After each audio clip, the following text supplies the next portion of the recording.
The following is brought to you by the Social Suplex Podcast Network. This is Scorpio Sky, and you are listening to the Keepin It Strong Style podcast, and it is the best. Yo, this is Rich Latta from One Nation Radio. This is brought to you by the Social Suplex Podcast Network. We present to you the Ace of Podcasts, Keepin It Strong Style. Let's go. It's the Ace of Podcasts, Keepin It Strong Style. Covering New Japan, they ready to hold it down. Jeremy Donovan and the young boy Josh. Come and hit a job out and bury all the frauds. From the Tokyo Dome over to the G1. Social Suplex is the network where we can get it done. I'ma chill and let them have it, cause this is just an intro. Keeping the strong style, 6 stars from the get-go, boy. Yeah, from Tampa Bay to the Tokyo Dome, this is Keeping It Strong Style with your hosts, Jeremy Donovan and the young boy Joshua Smith. And thank you for listening. Welcome to Keeping It Strong Style, the ace of podcasts on the Social Suplex Podcast Network. Jeremy Donovan here with the young boy Josh Smith. On today's show, we'll be covering all the latest news, answering your questions, and starting our retro review series on the best of the Super Juniors finals. You can support our show by subscribing to the Social Suplex Podcast Network or to Keeping It Strong Style on the podcast app of your choice and leaving us a rating and review. You can also get all the podcasts and columns over at socialsuplex.com. Check out our Pro Wrestling Tee store, prowrestlingtees.com/socialsuplex. That's where you can get your official Keeping It Strong Style t-shirt. If you enjoy this podcast, please consider making a one-time or monthly donation by visiting socialsuplex.com/donate and clicking on the donate button under the Keeping It Strong Style logo. This week's episode is brought to you by NJPW EXT, the only browser extension for NJPWWorld.com, with features like dark mode, improved translations and layouts, custom and shared playlists, synchronized viewing parties, and much, much, much more. It takes NJPW World to the next level. Visit njpwext.us today for details. Here we go. We're here. Another week of quarantine, keeping a strong style. Yo, you started the show off like so hype, and then like once you got through all the ad reads and introductions, you're like, all right, well, we're back. Keeping It Strong Style Quarantine Edition. Speaking of which, did you get that text that everybody got that we're in what's it called? Like we got curfew from 9 p.m. to 5 a.m. Yes, I got a text, I got a phone call, I got a Facebook message. I've been getting blown up from all of Hillsborough County, all their sources. Well, I hear you always get blown up.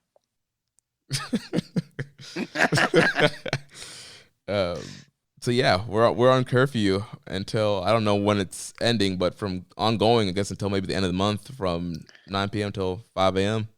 Dude, who knows? This could go on forever. Forever. Yeah, I mean, there's no end in sight. Like, it's just whatever. Here's the funny thing.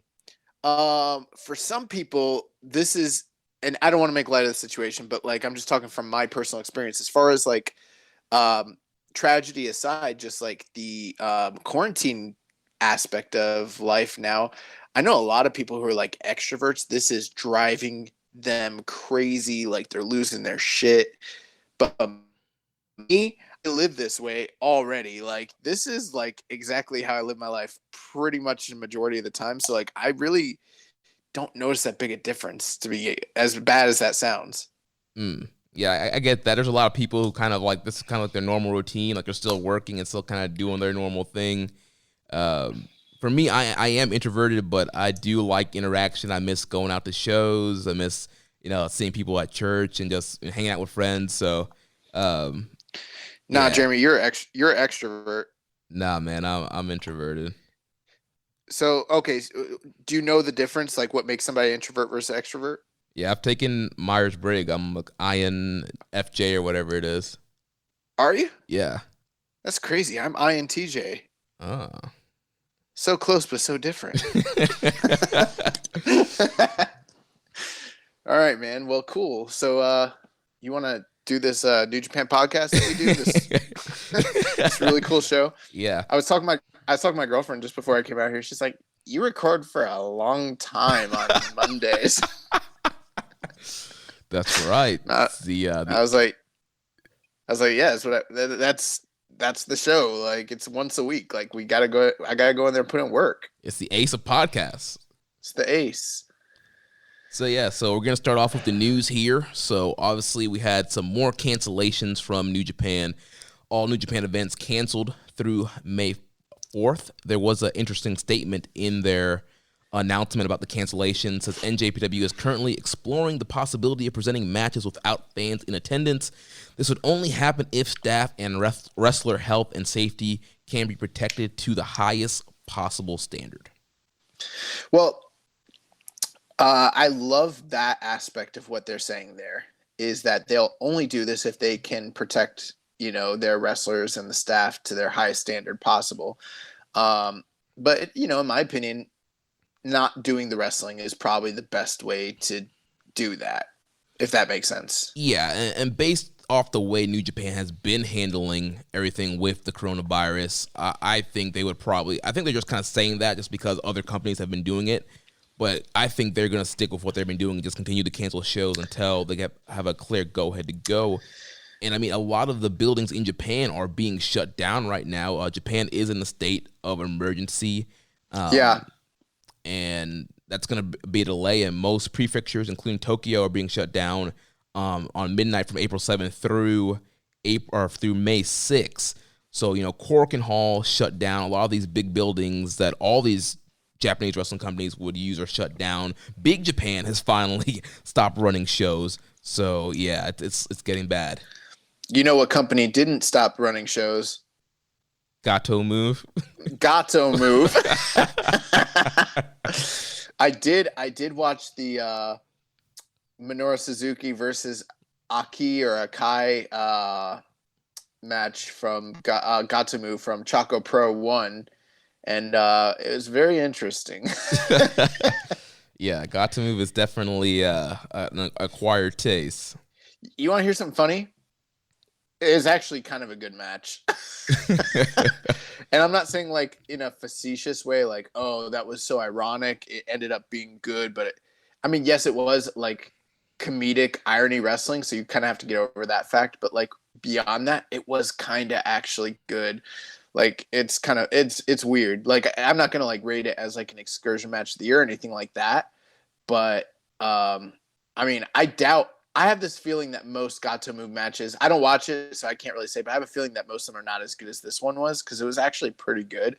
And I was like, yeah, I don't know. We'll have to ask Zach. Like, yeah. Every time I try to ask someone about Gato Move, they like, respond all sarcastically. And I'm like, I'm asking genuine, real questions. I want to know the truth. Oh, they're being real. No, bro, they're gatekeepers. They're Gato Move gatekeepers. So along with the cancellations, we did get an open letter from New Japan President Harold May. This was posted on njpw1972.com. He says, as I'm sure you're aware, last week we announced the cancellation of the remainder of the events on the Road to Dontaku Tour.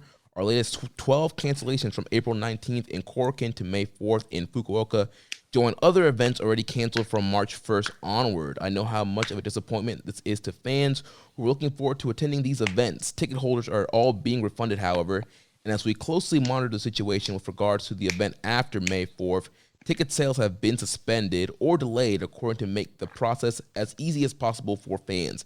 NJPW have been taking the ongoing global situation very seriously from an early stage. Currently, over 90% of our employees are working from home as we continue to do our civic duty as a company to prevent the spread of COVID-19. We, like you, are disappointed and frustrated at not being able to present the best professional wrestling on the planet on a live basis at the current moment in time. As a result, we want you to join us in preventing the spread of the disease. Please wash your hands and gargle regularly. If you're in essential work, we sincerely appreciate you and ask that you take precautions to stay safe and healthy. Otherwise, please stay at home and watch the wealth of content available as a part of the NJPW World Together project, from archive matches with English commentary for the first time to the fantastic My Dad is a Heel Wrestler movie. Together, we can make a powerful tag team that can kick out of this or any other crisis. We are always proud of the greatest fan base in the world, Particularly in the uncertain environment, we are especially grateful to fans that have shown their support for New Japan Pro Wrestling, even without being able to see live events. Every Token Shop customer and NJPW World subscriber has our deepest gratitude and the appreciation of every single NJPW staff member and wrestler. Make no mistake, we will get through this together. I firmly believe that the fighting spirit of New Japan Pro Wrestling is one that can overcome any opposition. I look forward to the day the greatest wrestlers in the world can show that spirit in the ring once more. Why didn't Harold mention, along with watching the Together Project and, the English commentary, why didn't he mention Keeping It Strong Style? Well, he's assuming that most people are using the NJPW extension to watch New Japan World, which they get the slider that shows Keeping It Strong Style if they use the extension. So he's just assuming people use the extension and then get that reminder of the slider. Here's my favorite thing about that was, he's at Harold Mai, and that actually was a really great open letter, by the way, all jokes aside. But from a comedic standpoint, he thanked all the essential workers out there, which, by the way, if you are an essential worker, we thank you for what you're doing. But amongst those essential workers, guess who he was thanking? Yeah. Kofi, Goldberg, Braun, Jerry Lawler. The World Wrestling Entertainment. Edge, all of them. That's right, ladies and gentlemen. Because they were named as essential workers in the state of Florida earlier today. What the fuck? That's right. WWE is ingrained in the fabric of this country. It is essential for all Americans, everybody around the world. They need their WWE, Josh. Listen, this is not usually a hostile show by any means. Everybody has their own opinions, their own tastes, whatever. But and I'm not on Twitter, so I can't say that I've seen this. I haven't seen this.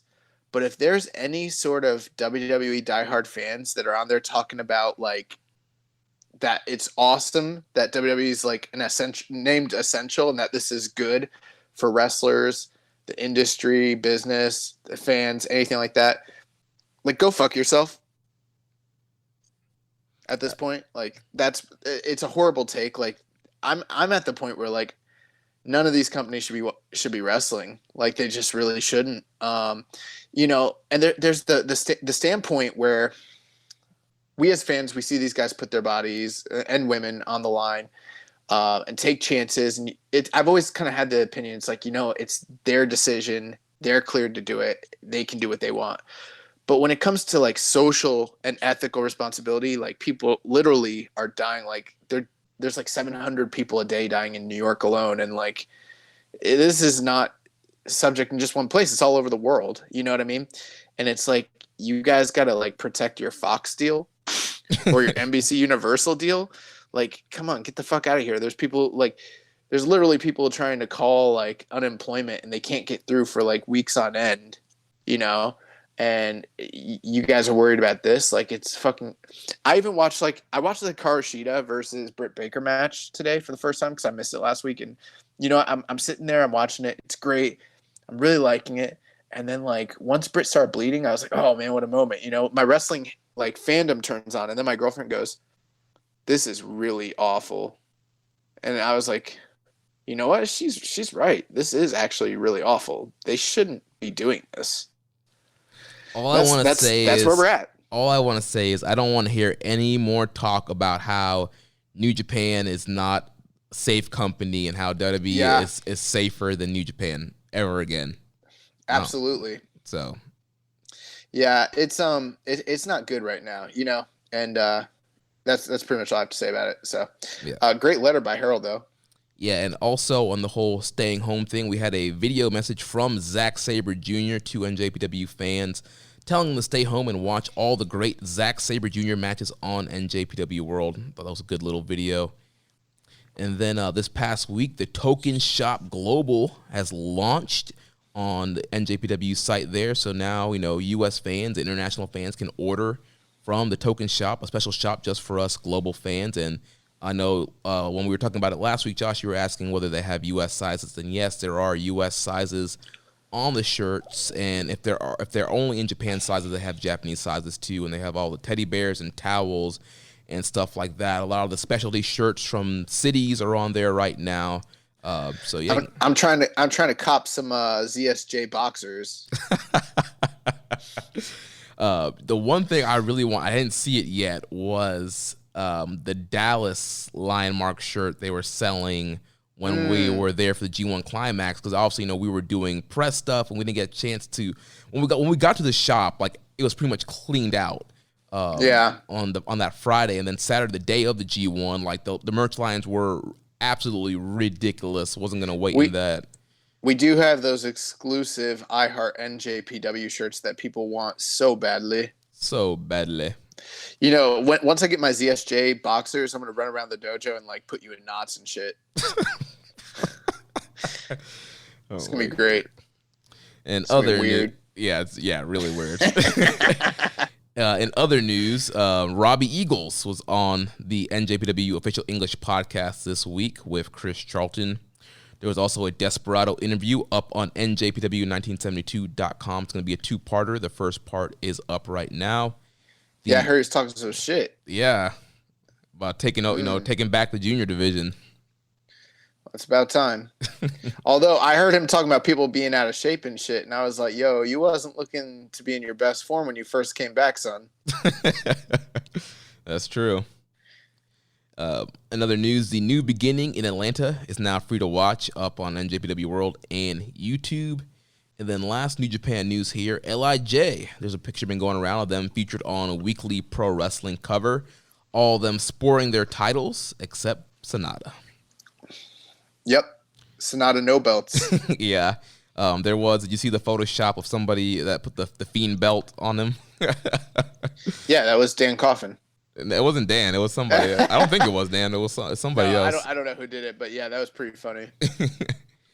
And then one other thing in other news that I wanted to touch about this week, just because of the format of what's going on. So for 205 Live, WWE's Cruiserweight show, they are doing a round-robin tournament with 2 blocks to determine an interim Cruiserweight champion, because the current Cruiserweight champion, Jordan Devlin, is obviously in the UK and is not able to travel to Florida to do essential work and defend his NXT Cruiserweight title. So an interim champion is going to be determined over the next couple of weeks in this tournament. This best of the Super Cruisers, top of the Super Cruiser. So yeah, what do you think about Super C Cup? Yeah, the C1. The C1 tournament. So what do you think? For years, people have been wondering, what would it be like if WWE were to do a 2-block round-robin format tournament like the G1, like Best of the Super Juniors, and we're finally getting it, but, on the show that barely anybody watches. I'm not so certain that people were wondering that as much as you were, because you did, in fact, write a WWE G1 article series that you literally almost finished. You only had 2 more rounds to go. Yeah, I did.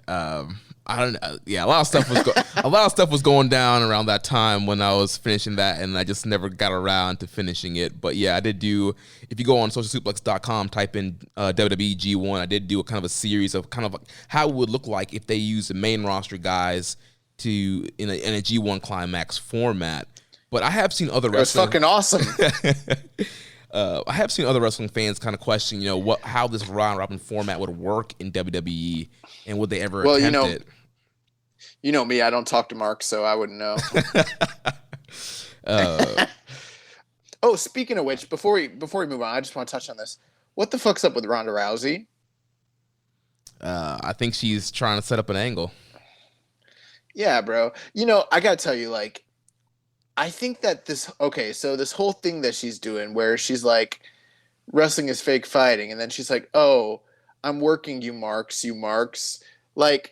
There's no lazier way to try to get heat for yourself than to just kaboom the entire art of what you're doing. You know what I'm saying? All right. And I'm not sitting here being mad because it's disrespectful. I'm sitting here being like, this is stupid. This is not some high end, oh, you're the first person that ever thought of this. This is so bold. This is Vince Russo bullshit. Yeah, it's dumb. I hate it. It's dumb. It's like once you start doing, I'm doing a meta work shoot, but it's not a shoot, but it's a work, but it's higher than a work because I'm telling you it's a work, but it's still a work within a work. It's like, this is not Inception. This is not Inception wrestling. Like, this is just lazy. Like, you literally sound like fucking Vince Russo. So yeah, I don't like that shit.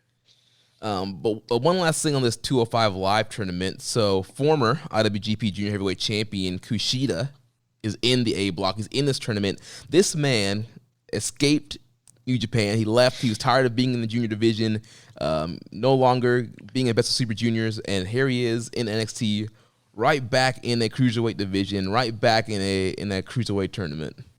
He's not going to win this.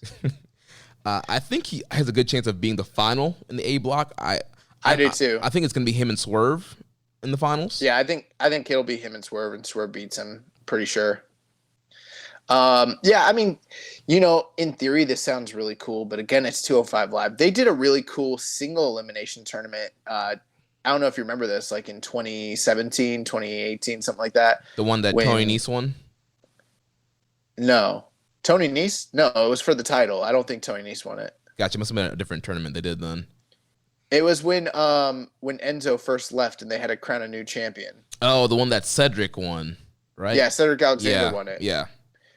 And that produced a lot of really cool matches. That was great. But I don't know, man. 205 Live is cool, but it's pretty much a dead brand at this point. And a round robin tournament's great, but we're going to be doing it live, from what I understand, in the midst of a COVID-19 worldwide pandemic. So I don't think that's cool. Well, Josh, it's essential that we determine an interim cruiserweight champion. We cannot possibly go on any longer without somebody representing the 205 Live brand, representing the cruiserweight division, Josh. Yeah, and it's like, I thought the cruiserweight division was like under NXT. I don't know, man. It's stupid. It's like, why can't the cruiserweight champion just defend his title in fucking England because he's over there and that's also NXT? That makes no sense. Well, they're not doing any filming in the UK. How's that his fault? It's not. Pete Dunne was like NXT UK champion for like 600 days and never was on TV with the title. Like, I don't know. It doesn't make sense to me. Yeah.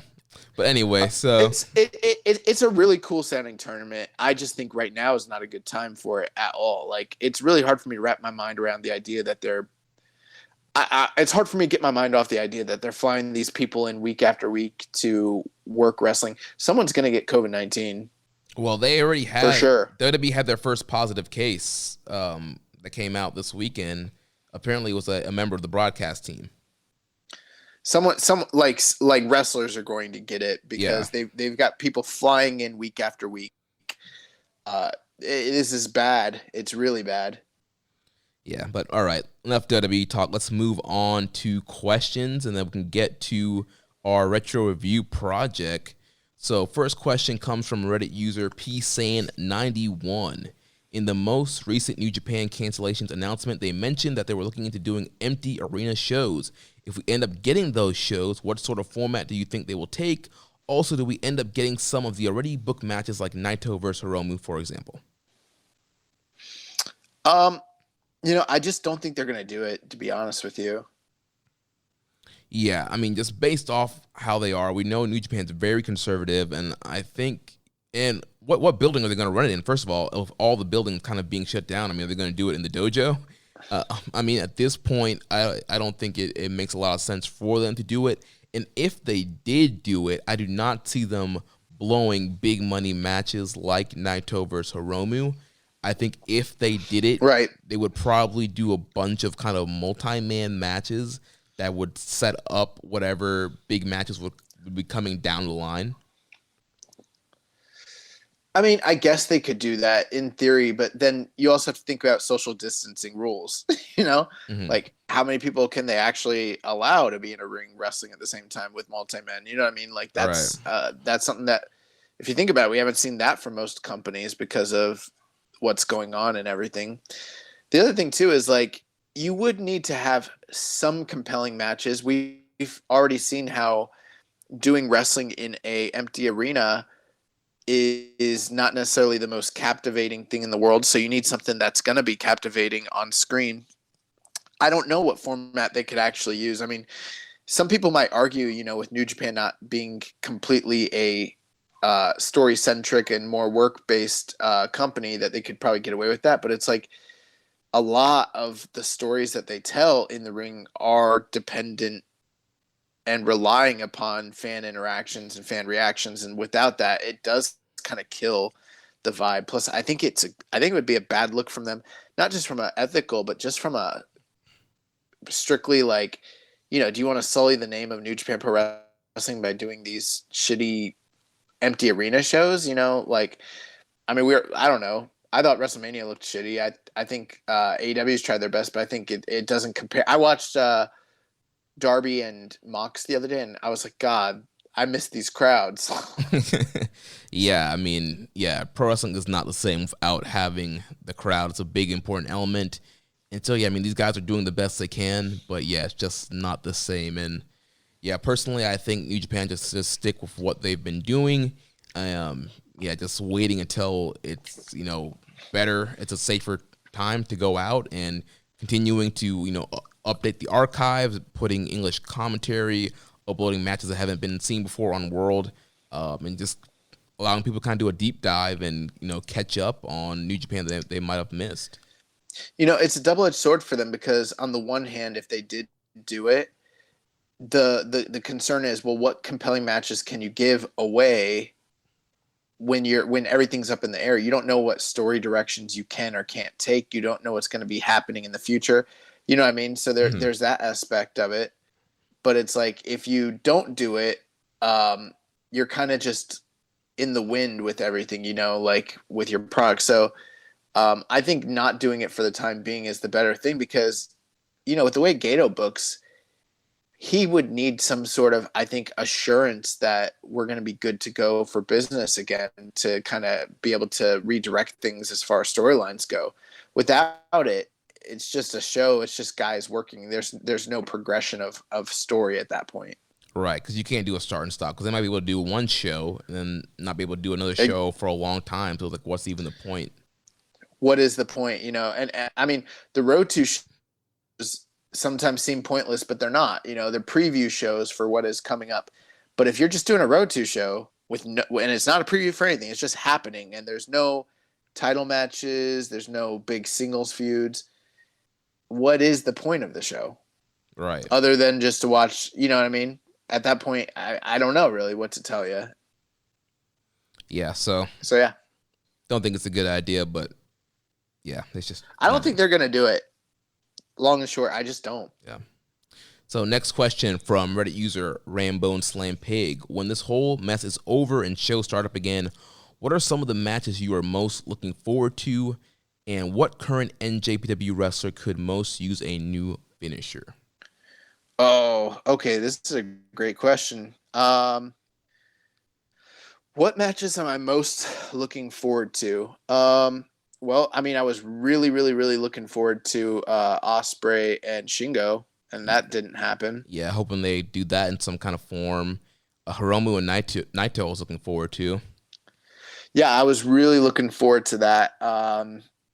Down the line, I mean, I really want to see a Shingo and Suzuki match. That's one. Moxley's got some big matches out there. I think him and Okada is money at some point. Mm-hmm. What other matches can you think of? Oh, well, I mean, Hiromu's got a lot on the table. Yeah, I mean, Hiromu Eagles is something that they were slowly building. I really wanted to see how that was going to play out. I mean, just the whole Best of Super Junior tournaments with like Hiromu and Eagles and a lot of those guys kind of running through there and seeing who they were going to bring in. Potentially, Amazing Red against a lot of those guys was probably on deck. Yeah, and I mean, I really wanted to see Zack Sabre and Mox. That sounded fucking awesome. Mm-hmm. Match between... Huh? I was going to say Naito and Tanahashi. Yeah, they were teasing Naito and Tanahashi for later on. That I don't know. That seemed like that might have even ended up being like a Dantaku match or something like that. Yeah. Golden Aces versus Dangerous Techers Yes, was yeah. going to be really cool. So there's a lot. I mean, are there any like matches that weren't teased that you can just think off the top of your head that you would want to see again, or want to see this year that like are out there for you? I mean, I would love to see another Osprey Tanahashi match. Their G1 match was awesome. Yeah, I love that match. Trying to think. I mean, I I think think there's a lot of I think Osprey and Mox would be cool. yeah. I mean, there's a lot of intrigue with Osprey now being in the heavyweight division. There's more, heavyweight matchups out there and programs for him to do. I'll give you one. I don't think we've gotten this before, and I would love to see it. Osprey versus Ishii. Little chaos versus chaos action there. Like in a G1. Yeah. Yeah. So, I mean, there's a lot out there. I mean, Kenta, like, even though people have been down on him, there's a lot of matches for him. There's just a lot of cool matches out there that, like, still remain to be seen. Who do you think could benefit the most from changing their finish? So I've mentioned this in the past, and, I am not a huge fan of the regular Destino for Naito. Personally, I prefer the running Destino as his finisher, but I think he could use a new finisher, something that's not something. I feel like Destino, it's like a really like super setup, like it's like a super setup move. You know what I'm trying to say? Yeah. What was the one he started using? Like the snowplow, but what's it called? Oh, I forget what the original name for Northern Lights Bomb. Yeah, the Northern Lights Bomb. Is that a Akira Hakotu move? I'm not sure. I mainly know it as like the move Al Snow used to do, and with the snowplow name. Yeah, it's Akira Hakotu. I never know if I'm saying that right, but yeah, he's kind of like the innovator of that move. Yeah, I mean, I liked that move a lot. I thought that was really cool. I'll tell you one person I think could really benefit from a new finisher, and he already has tried to do it, but not with great success. But I think it's important that he get a new finisher, and that's Hiroshi Tanahashi. I think he's talked for literally like 5 years now about not doing the fly high. Oh, I'm sorry. I mean the high fly flow. And yeah, I mean he started using that like cutter move, but yeah, then, that final cut like sling blade final thing. cut. It looked shitty, and it was not good. But I think he's like, in my opinion, the number one person who just from a health perspective kind of needs it. Can you think of anybody else that you just like think really, really needs one? I think David Finlay could use a new finisher. Yeah, he's still using what, the stunner? Yeah, he mainly uses the stunner as his finisher. I'm just like, it doesn't fit him. I don't really love the pulp friction. Oh, Juice is the unprettier. Yeah, it's okay. It's just it's hard for people to take that and it look good. Yeah. It's not a bad finish, but it's not the best in the world. I don't know. But those are like the main guys off the top of my head. I mean, I wish Yoshihashi would stop doing the butterfly lock. Oh yes, please stop that. But he still has what, the karma? Yeah, I love the karma. That's dope. The karma's a cool move. Yeah. I would say most of the roster have pretty good finishing moves. Yeah, overall, yeah, everybody has a solid finisher. So yeah, good question though. Next question comes from Heist Fly Flow. He says, if Onita's entrance in his match against Choshu was a 10 out of 10, which actually I think the famous one is the one against Chono, to be honest, but that's okay. Where would you rate some of the other big match Tokyo Dome entrances? Also, I found out that North Korea show New Japan and WCW held as a 2-day event that also had an Akira Hakotu Bull Nakano match that was a banger. Damn you, WCW. Just wanted to share this. The North Koreans love Hakudo. I never know if I'm saying it right. I don't know. But yeah, so yeah, first part of his question, big match Tokyo Dome entrances, and I think we talked about this a few weeks ago, but I mean Nakamura was always somebody who had really great Tokyo Dome entrances, and for me, I forget which Wrestle Kingdom it was, but the one where he had like the Michael Jackson kind of get up and the crown on. That's Wrestle Kingdom 9. Yeah, I really that's against Kota Ibushi. Yeah, I really love that entrance. I think that's like at the top of the list. It's really, really great. I liked Kenny Omega's entrance this past year, but I think his best entrance, the last 2 years that he came out were really good, but the one against Okada where he did the Terminator entrance, yeah, that was cool. I would say that was probably his best entrance at Wrestle Kingdom, which was really cool. I don't know. There's been a lot, but I mean, in that Tokyo Dome match with Chono comes out in a fucking Hummer smoking a cigar, and it's pretty badass. It's one of the other best entrances of all time. I really loved Okada's entrance this year from night one. Oh yeah, with the glowing. Yeah, that was really great. Yeah. So, I don't know. There've been some really good ones. I mean, there've been a lot of times where there wasn't such pageantry for all of them. So I don't know. Any comment on the North Korea show? Yeah, so that's funny he brings that up because I was just talking to you guys about that match the other day in the group chat. Do you remember that? Yeah. Yeah, so people always talk about it's funny whenever people discuss women's wrestling in New Japan, they always discuss China, Joanie Lar. They always talk about Maria Kanellis and Kimberly Gallows. Was that her name? Amber Gallows? Yeah, the Bullet Club Babe. Yeah, Bullet Babe. They were in a six-man tag intergender match against one another, which people were like, this is historical. It's the first women's match in New Japan. It's like, no, it's not.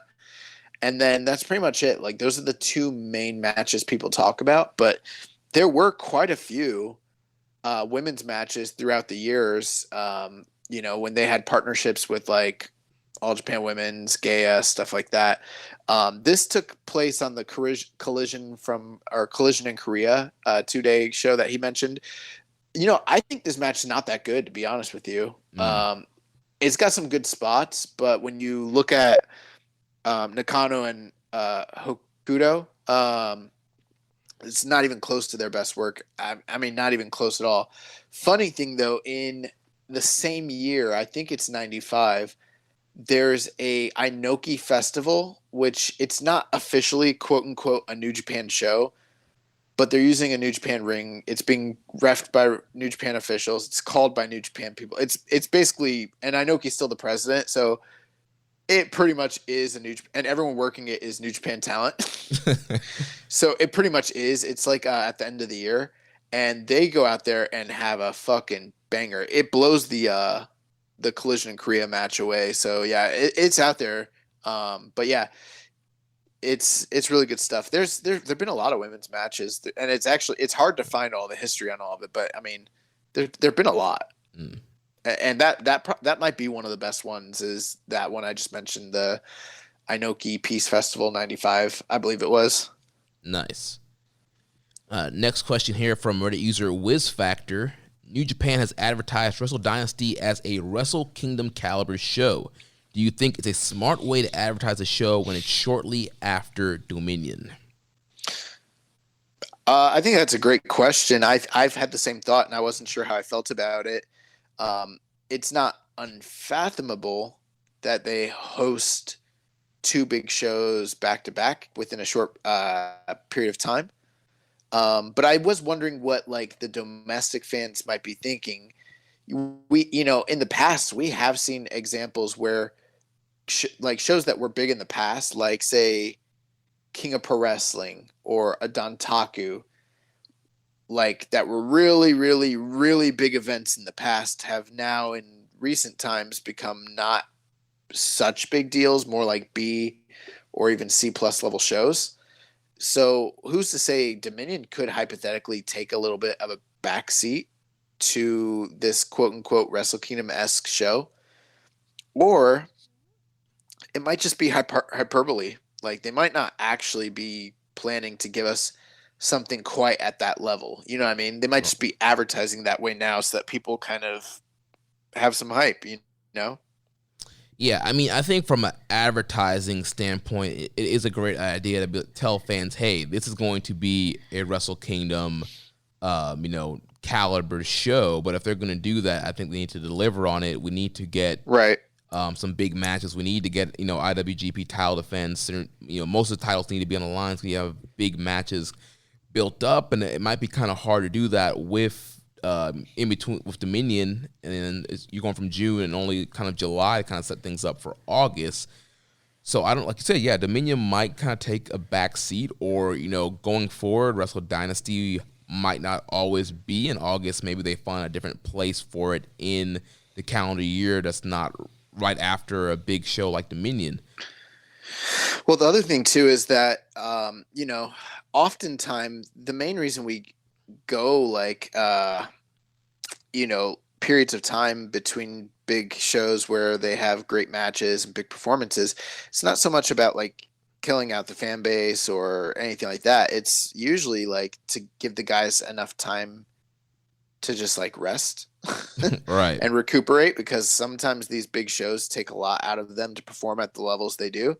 So I think that might be the one challenging thing, is like, if you did run a great show with Dominion and then you run another great show with Wrestle Dynasty, the kind of taxing nature of that on the guys' bodies. Plus, we still don't know what's going on with the G1. At this point, we don't really know what's going on with any of this stuff. But assuming these do happen, it's really hard to say at this point, honestly. And I think that's where we're getting to. We're getting to a point where like literally nobody knows anything. So we're all just kind of just speculating at a certain point, Right. I mean, unfortunately, there's a very good possibility that Wrestle Dynasty is like the first show back.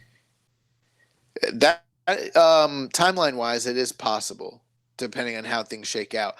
But keep in mind, it's in New York, and New York is literally the epicenter for this thing right now. There's more tragic deaths happening in that city alone than like anywhere else in the world. And the good news is they don't know this, but they think as of the time of this recording that we're literally at the peak and that things are going to start subsiding there. Unfortunately for me and Jeremy, with what's happening in Florida, they think that we might become like one of the next big epicenters because our governor's not taking it seriously. Yeah. But I don't know what's going to happen as far as the New York market is concerned when it comes to Wrestle Dynasty. I mean, let's say it does start to die down in July, right? Will people even want to congregate at Madison Square Garden? I know that there will be people who are like, yes, like, please get me out of the house. But like with the very real nature of what's going on and the very real fear that is there, will people even be comfortable doing that, Right. And I know there was a Twitter poll, somebody in the Social Suplex thread put it in there or talked about it somewhere, where like there was a poll that was asking people like if they could go to a sporting event right now, would they go? And I think it was like 80% yes, something like that. That's insane to me. I don't know. That's insane to me. Like so is that what just regular, like the general population of people feel, or wrestling fans? It wasn't a wrestling poll. It was like somebody, I think it was like a news outlet or something, or somebody just talking about like sporting events in general. Yeah. I mean, that sounds really crazy. I don't get that, but okay. I mean, I just feel like, dude, we're here doing this podcast. We evidently are very passionate and, caring about wrestling. Like it's our life, it's a big facet of our life. So I would venture to argue I probably care more about pro wrestling than your average NFL, NBA, MLB fan, soccer fan, something like that. You know what I mean? Right. I'm not inclined to, would I love to go to a wrestling show? Of course. I love going to live wrestling, but it's like in this state right now, if they open it up tomorrow, we're like, okay, we're doing these NXT tapings. You guys want to like, and it, you know, you can come out to it. Like, heck no. Like, I would not go to it. Yeah. Yeah, my life is more important than risking it for just one show. It's not even that. It's like not even just my life, but it's like what other the lives of my loved ones, friends, family, coworkers, you know, the pizza guy. Like you just don't know, like anybody, you know. I don't know. It's crazy. So moving on to the next question here from Reddit user DomHomie101 has a series of questions here. First one's for you. He says, can the young boy explain the run of Onita in NJPW? Oh, wow. What a loaded question. So, okay. So I will tell you this. I love FMW. I would actually venture to say of all the, like, for the past few weeks, we've gotten questions about like UWFI and war and things like that. I would say of all the like independent companies that are from that time period that I enjoy, FMW is probably my favorite. That being said, the history on Onita and his run in New Japan is very kind of complex and you know, it happened over 20 years ago. So I can't give you an in-depth look into it. I'll answer it real quick, but before I do that, I'll say this. I believe it's Bahu FMW. Bahu FMW World. He is the leading historian on all things FMW. And I know he has a FMW history podcast. If you've never listened to it, it's excellent.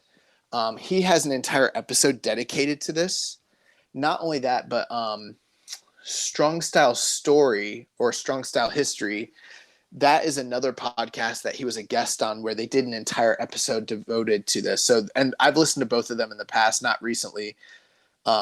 Really, really, really, really, really insightful. So I would highly recommend you check out those two podcast episodes if you get a chance. But the brief answer is basically this, you know, Onita basically is the pioneer and godfather of deathmatch wrestling in Japan and probably all across the world. Like he's the guy that took it from just being, you know, hardcore brawls and no DQ matches and brass knuckles and stuff to like truly being like, he pioneered barbed wire. He pioneered the explosives. He pioneered, you know, the, what we call like trash can garbage wrestling. Like he's the guy that like really started that first wave of it. And he's the best at it of all time. And in 1999, he'd had several retirements, and he'd come out of retirement, and he wrestled his last match for FMW 98. And I think he was still on staff with FMW, if I remember correctly, but he wasn't working for them actively. He was kind of like on an excursion, from what I understand. And he's still one of the biggest stars in Pro Resu. And they signed him to start doing a series of dates with New Japan. And like, you have to understand at the time, like, the purity of New Japan being Strong Style, Inoki, Hashimoto, that sort of stuff, it did not jive well at all with like the kind of like hardcore wrestling that like Onita had done. And he came in, the first match he did was against Sasaki, and he lights a fireball in Sasaki's face, which like, that's like something from Memphis. Like that's actually where a lot of his influence comes from, is from like CWA, Continental Wrestling with like Terry Funk and Jerry Lawler and all that sort of stuff. And Bill Dundee. And yeah, he lit a fireball in Sasaki's face and gets DQ'd. And like the fans wanted to just fucking murder him. So they signed him to do a freaking barbed wire exploding ring like death match against Chono in the Tokyo Dome. And that's where he had the great entrance where he comes out and he's smoking a cigarette and he's sitting on a chair and the fans are pelting him with trash. Like the New Japan fans fucking hated Onita, like, because that's how it was back then. It was very tribal. You know, you had your All Japan fans, your New Japan fans, your FMW fans, your like indie guy like fans, people who like Osaka Pro, Michinoku Pro, stuff like that. Like, you know, your shoot style fans who liked like Pancrase and stuff. Like there was not a lot of crossover, and like those fans fucking hated him. Another famous match he had was I don't know if it's in the Dome, but he had a character called the Great Nita, which was a parody of Muda, and they ended up doing a double hell death exploding time bomb C4 death board match or some shit like that. And it's Great Muda against Great Nita. And all the matches he had, they're not great. Like, none of them are really good, to be honest with you. But they're all big, huge fucking spectacles in like 1999. And he brought like a new attitude to New Japan. He was like a guy who was cursing. He was sort of like how Ricky Choshu changed things in the 80s. That's kind of how Onita was. Like, he completely changed the attitude of the company. I do know that he joined up with Team 2000, so he ended up joining Chono for a period of time, and like he was just like this outsider foreign dick heel that like played by his own rules. He was like a bad boy. He kind of reminds me of Mox, actually, if you really think about it. Like the way he was like Asian Mox at the time, except more hardcore than Mox was. As crazy as that sounds. And I know he also had the last big match I remember him having was with Tenryu. Or no. Choshu. Him and Choshu. Yeah, sorry. Him and Choshu have a exploding barbed wire match. But here's the thing I will tell you, and I'll leave it with this. Like his run, it's not always remembered as being so favorable, but like you look at the houses he drew with Sasaki, with fucking Choshu, or not, with Choshu and with Chono and all those guys, and like he like did more business in 3 or 4 matches in 1999. Like he drew houses 3 or 4 times that were significantly larger than anything that WWE or WCW drew in the same year when they're at the peak of the Attitude Era. Like he was a huge fucking top draw. Like, he was a top draw. Like he was a top draw. And yeah, and you know, it was just another in a line of invasion angles that New Japan did in the 90s that were business. And yeah, he was awesome. Yes, so a follow-up on that, he also asked thoughts on FMW. What is the legacy of FMW, and how would FMW fit in this current era if it were still around? Too much for one question. Again, I want to point everybody to Bahu. That's BAHU FMW World. He is literally, when I say he's a historian, I mean like he's a fan. His name's Brett, but he's literally FMW historian. Like he's devoted his life to it. His website, you could spend days reading the histories on FMW he has compiled. He's got a Twitter, he's got an Instagram account, he's got a podcast. Like he's the fucking man when it comes to that stuff. But I love FMW. It changed the course of wrestling history. Its legacy is being like the foundation of hardcore wrestling, like, you know, for better or for worse. Also the foundation of independent wrestling. Like they were like, I know last week I said War was like the first one, but really FMW, like they were in 89 and they were like the first one. They not only did they do a lot of stuff like that, but like they're the first company I remember ever doing triple threat matches. Like ever. They were doing triple threat matches in 89 and 1990. A lot of theatrics. Like that question is so multifaceted because they were so many different things in so many different eras. But I mean, you look at the guys like Pogo, Hayabusa, Onita, Terry Funk, like they drew huge business. They really influenced the rest of the wrestling world. Like, yeah, check out Bahu FMW World if you want more, because there's a lot more out there. There's a lot. Nice. But they're essentially the ECW of Japan. If you want me to like lay it out for you in a simple term, layman's terms, that's the best way I could probably explain it. Yeah, that's how it's always been explained to me. Yeah, ECW of Japan. So yeah, check out that podcast to get some more FMW information. He also asked, who benefited more from being a leader of the Bullet Club, AJ Styles or Kenny Omega? That's a great question. Who do you think? Yeah, I saw this question. I was trying to break down kind of both men's trajectory. On one hand, you look at AJ Styles. He finally leaves TNA. WWE has no interest in him. He goes to New Japan, proves why he's one of the best wrestlers in the world, becomes Bullet Club, has all these awesome matches with Okada and Tanahashi and Nakamura, and then finally gets signed to WWE. And so, that New Japan run was the big thing that got him on the radar again for WWE and getting his WWE contract. Then on the other end, you look at Kenny Omega, a guy who was in the junior division, and was kind of, at first kind of doing, the DDT stuff and teaming with Ibushi and Nakazawa and stuff like that. And then, the heel turn was kind of a big role for him. And then with AJ leaving and taking over Bullet Club, that allowed him to, be elevated to the heavyweight division and have these blowaway matches with Okada and Tanahashi and all these other guys in New Japan, the heavyweight division, and really cemented him as, one of the best wrestlers in the world. And now he's the EVP of the second biggest company in the world right now. Yeah, and I think, and you summarized it so eloquently there, Jeremy. That's pretty great. I think ultimately the two biggest things to think about are this. AJ Styles, when he was released from TNA, nobody wanted to touch him.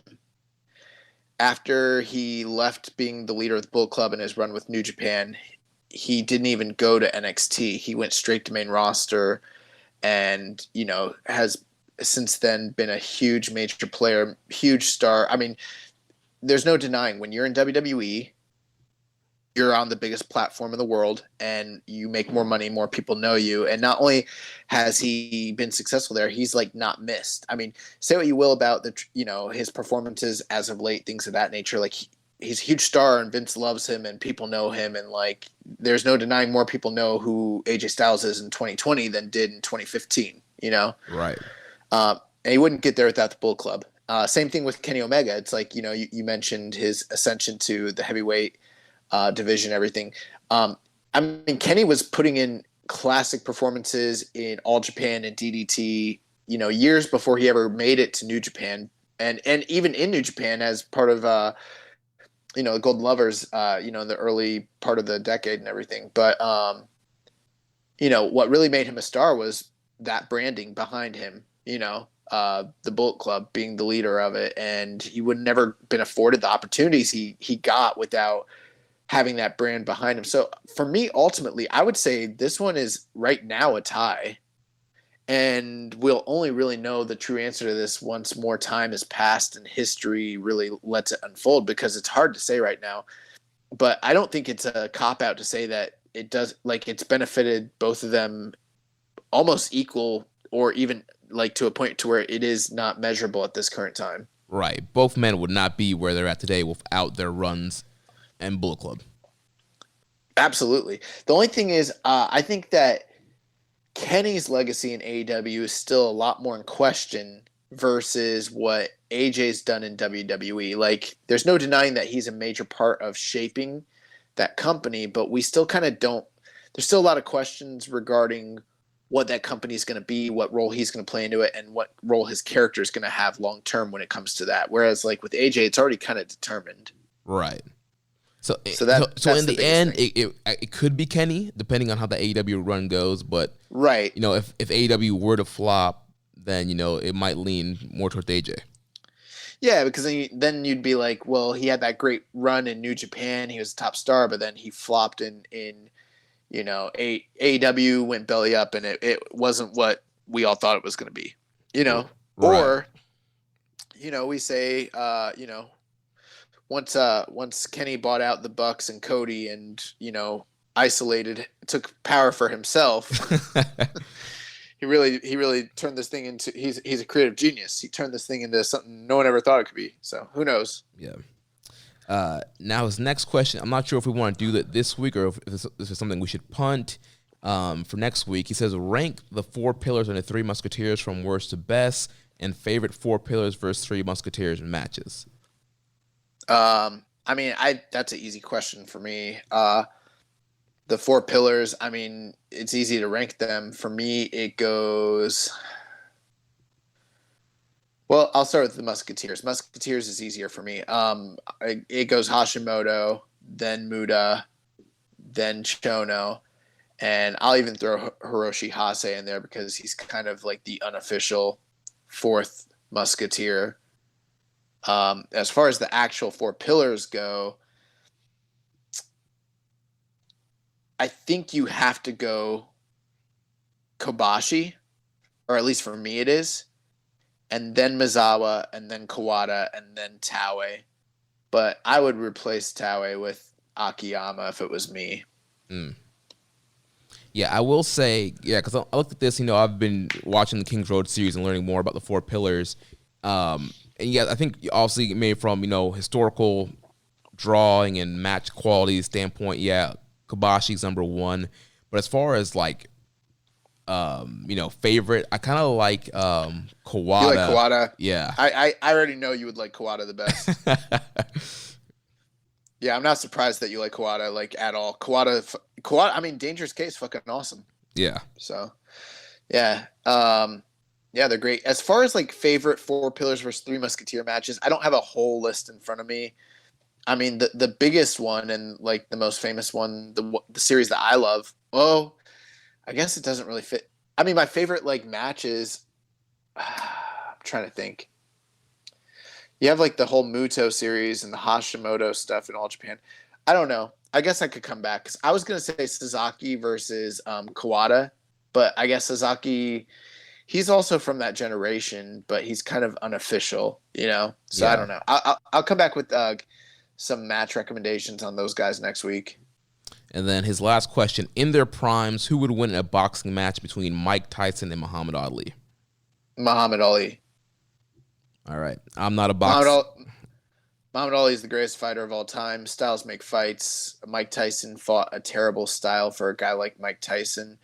You don't even have to take my word for it. Just ask Mike Tyson. He's literally, people don't give Mike Tyson credit. He's a boxing historian, literally. And he's gone on record numerous times. And he doesn't just say this out of respect. He says it because it's true. He says that Ali would have fucked him up. But Ali was too long, too strong, too vicious.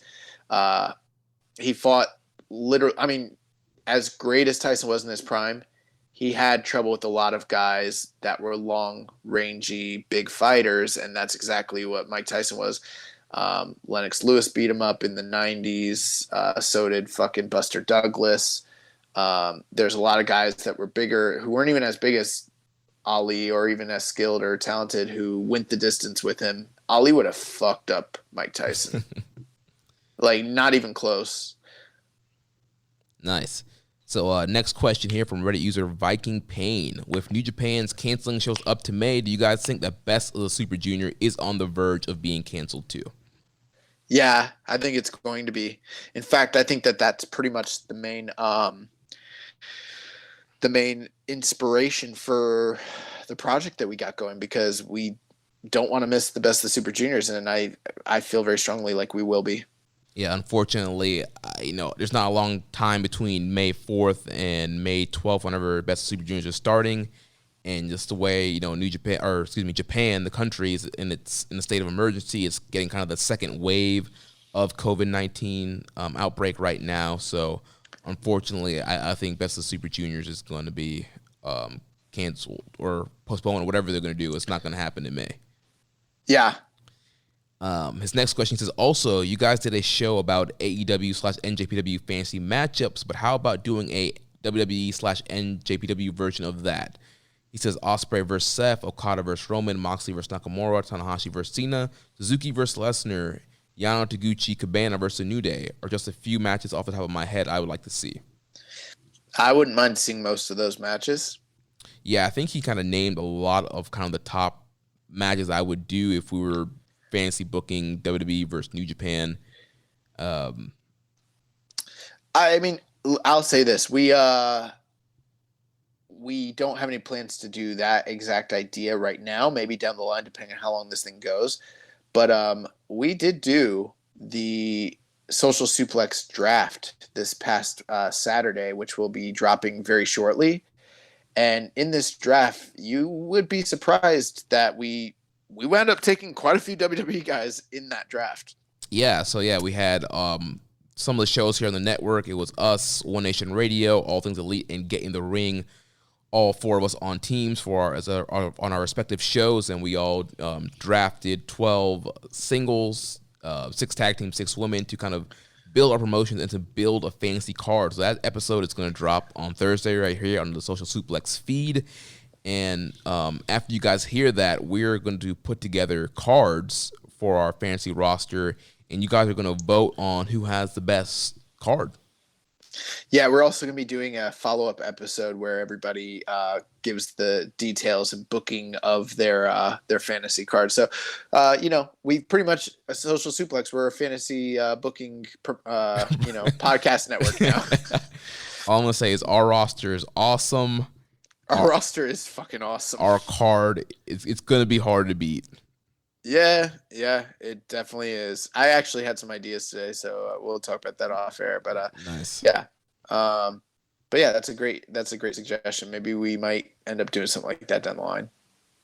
Nice. So next question comes from Maserati. The first question I think is a bit of a troll from the discussion we had in the Social Suplex thread over the weekend. There was a huge debate who would win in a fight between Ronda and Nia Jax. Before we answer that, I did want to mention, since we're talking about fantasy booking, nobody gave us feedback on our fantasy best of the Super Junior brackets. I would really like to be told whether we did a shit job or a good job. So if you are listening to this podcast and you're like us and you don't know any of those names or you're not familiar with those outside promotions, then we don't want to hear from you. But if you know, if you like our pro expert, Dylan Fox, looking at you, people like that, and you heard the card, give us some feedback. Let us know, like, were those good brackets? Were those bad brackets? I'd like to know. Yeah. But as far as this question, Ronda would fuck up Nia Jax. Yeah, there's not. I mean, we had a long debate in the thread, but it's really not that much of a debate. Like, here's what the debate is. I'm gonna peel back the curtain. I'm going to get exposing the business. I'm gonna expose Social Suplex business right now. This man, Floyd Johnson. No, yeah, it was Floyd. Yeah, this man Floyd coming out here talking about Nia's too big, too strong. She'd murk Ronda. I'm like, bro. Oh my God, no, she would not. Pretty much all of us, like, we're just fighting with Floyd because Floyd would not relent. Like, he's very convinced that Nia would fuck up Ronda Rousey. That's because Floyd believes in McMahonism. If Nia hit Ronda, like, in a wrestling match where it wasn't planned the way she's alluded to, she could fuck her up. I mean, that wouldn't be the first time something like that's happened. In the 50s, I believe it was, maybe the 40s, but like Rikidozan was teaming with Kimura. I forget his first name, but they were like the two earliest stars of Japanese pro wrestling, and Kimura was like the world's best judoka at the time. He'd actually even beaten I forget which Gracie, the Gracie patriarch. He had beaten him in an actual shoot fight in Brazil. So like he was like recognized as like literally the greatest judo fighter in the world. And him and Rikidozan were tag team partners, and they had a singles match. And at the time, it was like the highest rated and most televised watched wrestling match in history anywhere in the world. You can actually find it on YouTube. It's pretty easy to find out there. It's in black and white. And they couldn't agree on what was going to happen. So this is kind of like the original like screw job. And Rikidozan's like, all right, fuck it. And he just fucking blasts Kimura in the face, and Kimura's never expecting it. And then he just beats the shit out of Kimura. I mean, for real, like shoots on him and beats the shit out of him. And like Rikidozan was a sumo fighter, but he was not on the level of Kimura. But he was a lot bigger, stronger, and he had the element of surprise, and he did fuck him up. So I think if Nia did something like that, maybe, because we saw what she did to Becky, and she broke her face. And she is big. But if it was just a street fight and Ronda knew what the fuck was up, Ronda would kill her, bro. Yeah. I'm not saying like figuratively. I'm talking literally. Yeah. The only way Nia wins is if she brings a gun or a knife. and shoots her or finds a way to stab her. Ronda would fucking hip toss her or ankle pick her. She'd put her in an arm bar. She'd put her in a chokehold. Like, I mean, people remember her getting knocked out, and she didn't have the greatest hands in the world, but she's still a trained fighter. Like, she could probably knock her out standing if she wanted to. Dude, I see it going one way. Nia throws a punch, Ronda catches her arm, judo throws her, gets her on the ground, arm bar, breaks her arm, and end the fight. What was Taz's old saying? Like, survive if I let, or what was it? Oh man, it's blanking. Oh man, survive. God, I'm gonna look it up. Yeah, please. Oh man, I just heard the Taz interview on the AEW podcast last week too, and they were talking about it. Did he say it? Yeah, he did, because they were talking about like his ECW run and the catchphrase and like who came up with that whole idea and persona. Oh yeah, beat me if you can, survive if I let you. Yes. Oh man. Yeah, that would basically be what would happen. So moving on to Maserati's next question. He says, how has Naito's run been so far in the limited time he's been champion? Do you think it's been well received? Has this match been better? Is it good that he's holding both belts, or is it a hindrance? I thought someone else asked that question. I'm pretty sure it was Maserati. I thought it was JM Factor, whoever that is, on the Discord. I think he might have responded to it, but I think Maserati was the one that asked it. I feel pretty confident it was JM Factor. Okay, well maybe I copied the wrong person's name, but either way, that's the question. That's fine. You can answer it first if you'd like. Yeah, so I mean, I think it's too hard to tell. I mean, we've only got 2 months of active competitor as a title reign. Winning the New Japan Wrestle Kingdom, winning the title was awesome match with Okada. And then we follow up, his first defense was against Kenta, and that match wasn't great. So, I mean, that's the only defense he's had, and that's all they've really done. I mean, overall, I think obviously that match was a draw, so people were interested in seeing him, get revenge and defend the title, and people have been clamoring for Naito to have a long run for a long time and be the top guy. So I think for the LIJ fans, I think it's being received very well, and people who have been watching New Japan for a long time and getting that payoff of him winning the titles, I think it's been received well. But it's hard to say whether his matches have gotten better or not. We only have had 2 singles this year with Okada and Kenta, and it's like Okada match was great and the Kenta was not. So, I mean, 120. Oh, by the way, it was Maserati. JM Factor was a respondee to the question. He commented on it. You're correct. I apologize. No worries. That's embarrassing for me on the air. Here's what I'll say. 120 plus days as champion. That's fucking strong. Nice long reign there. I mean, bro, what can anybody say? Like, how is Shingo's, how's Shingo's title run going? How are the the Golden Aces title reigns going? How's Hiramu's title run? How's Hiramu's? Nobody's like having a blowaway title run, because if you think about it, they all literally had like 2-month reigns. We're pretty much on pause since mid to late February, so like we don't really know. There's really nothing anyone can really say about it at this point. Like we're just waiting. We'll wait and see. I don't know. Yeah. So then the last question here comes from Floyd. He says, who would you book #FTR against? In case you missed it, last week, The Revival got their release from WWE. They'll be going as a tag team name, #FTR. They have new singles names now, and so they are now on the free market and potential to come to New Japan. So who would you book FTR against? Roppongi 3K. You think those guys would be juniors? No. But I'd still do Roppongi 3K. Gotcha. I know that that's not like an actual, it's not realistic. It's not something that they would actually probably do.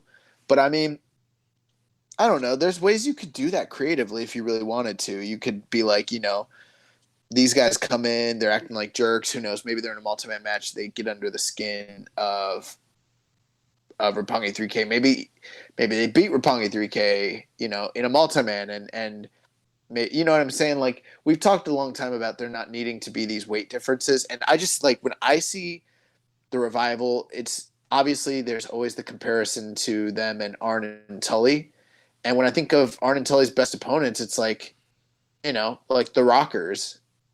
Who's the team that's the most like the Rockers in New Japan? It's fucking Shonyo. That's the team I would put him against. I don't want to see that. Think about the alternative. You want to see him wrestle, God? No.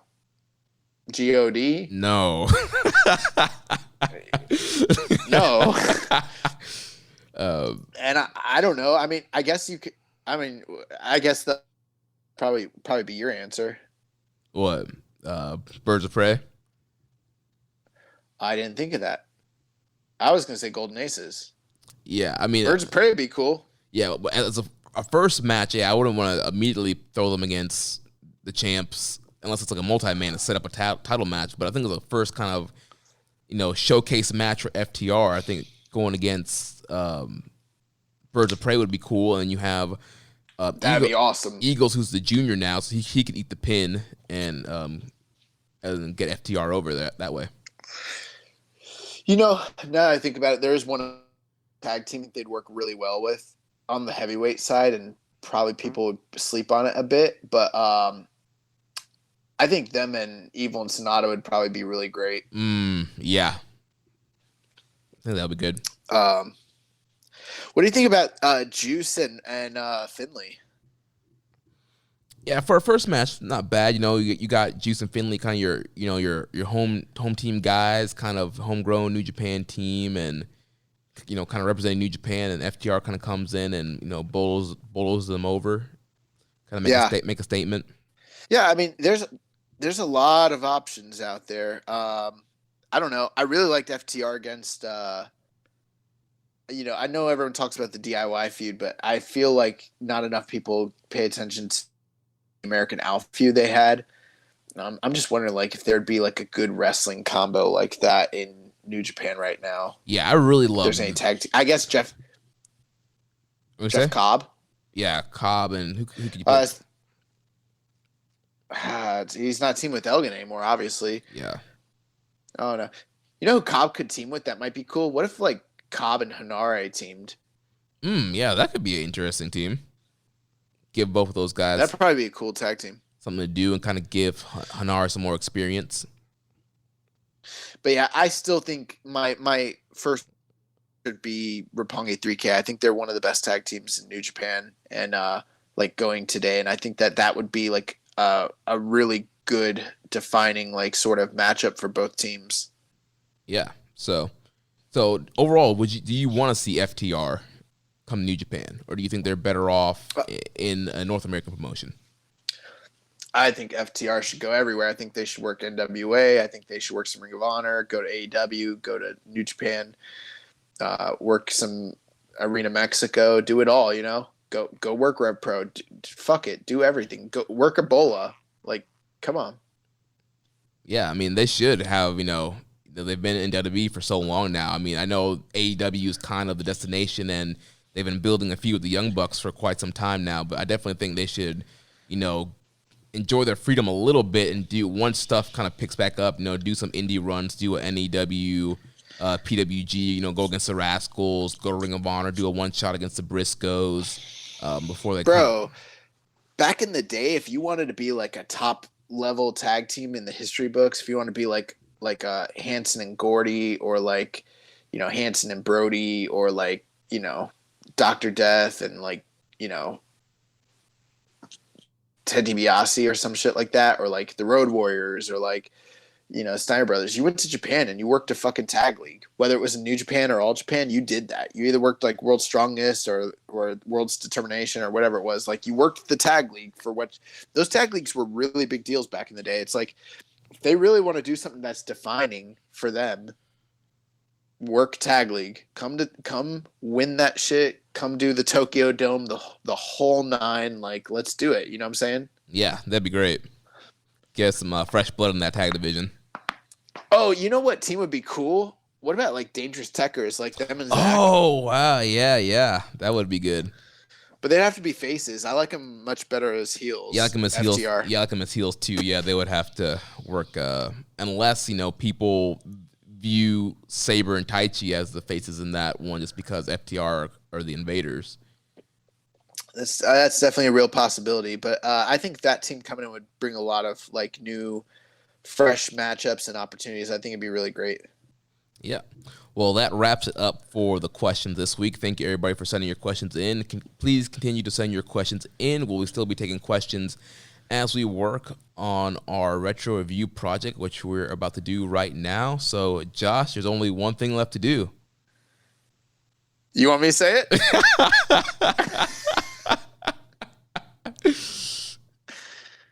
Are you going to say it or you want me to say it? Go for it. I know this is the moment you've been waiting for. Jeremy, hit the music!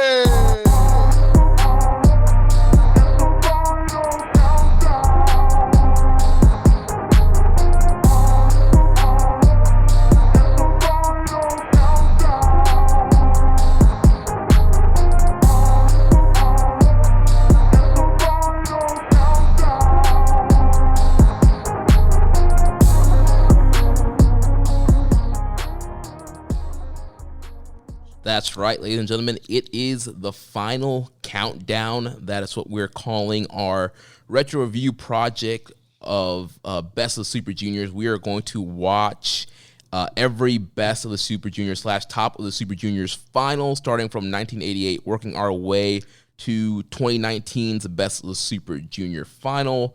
We thought this would be a great project to do since, we are in Best of the Super Junior time. There might not be a Best of Super Juniors, and we thought it would be something, it'd be good to do something consistent and have kind of a project and a focus to work on in the next couple of weeks. And shout out to Rich for doing that little remix there for our intro music. Okay, and just so you guys know, Rich, I appreciate you doing that song for us. This is not going to be weekly gimmick infringement. I will not be stealing your hit the music gimmick. I always want to say it. All right, so this is week 1 of the final countdown. So in this week, we're going to start from the very beginning. We're going to start with Top of Super Juniors. We're going to talk about 1988, 91, 92, 93, and then we're going to go to the first Best of the Super Junior tournament, which happened in 94. So originally, before we do that, first off, thank you to everybody that suggested names for this project. We really appreciate it. But Jeremy, you're not going to give me props for naming this shit? Yeah, let me put you over. Yeah, the final countdown name and using the final countdown song to kind of be the lead into it. That was all your idea. Absolutely, all my idea. Thank you. And I loved it. Yeah, I love it too. Like I'm excited. Yeah, that fucking remix Rich did was awesome. So yeah, let's do this. So give us the rundown, man. Yep. So week 1 here. So starting off at the beginning, originally the Best of Super Junior tournament was known as the Top of the Super Juniors, and the first tournament was held in 1988. The tournaments didn't start taking place annually though until 1991.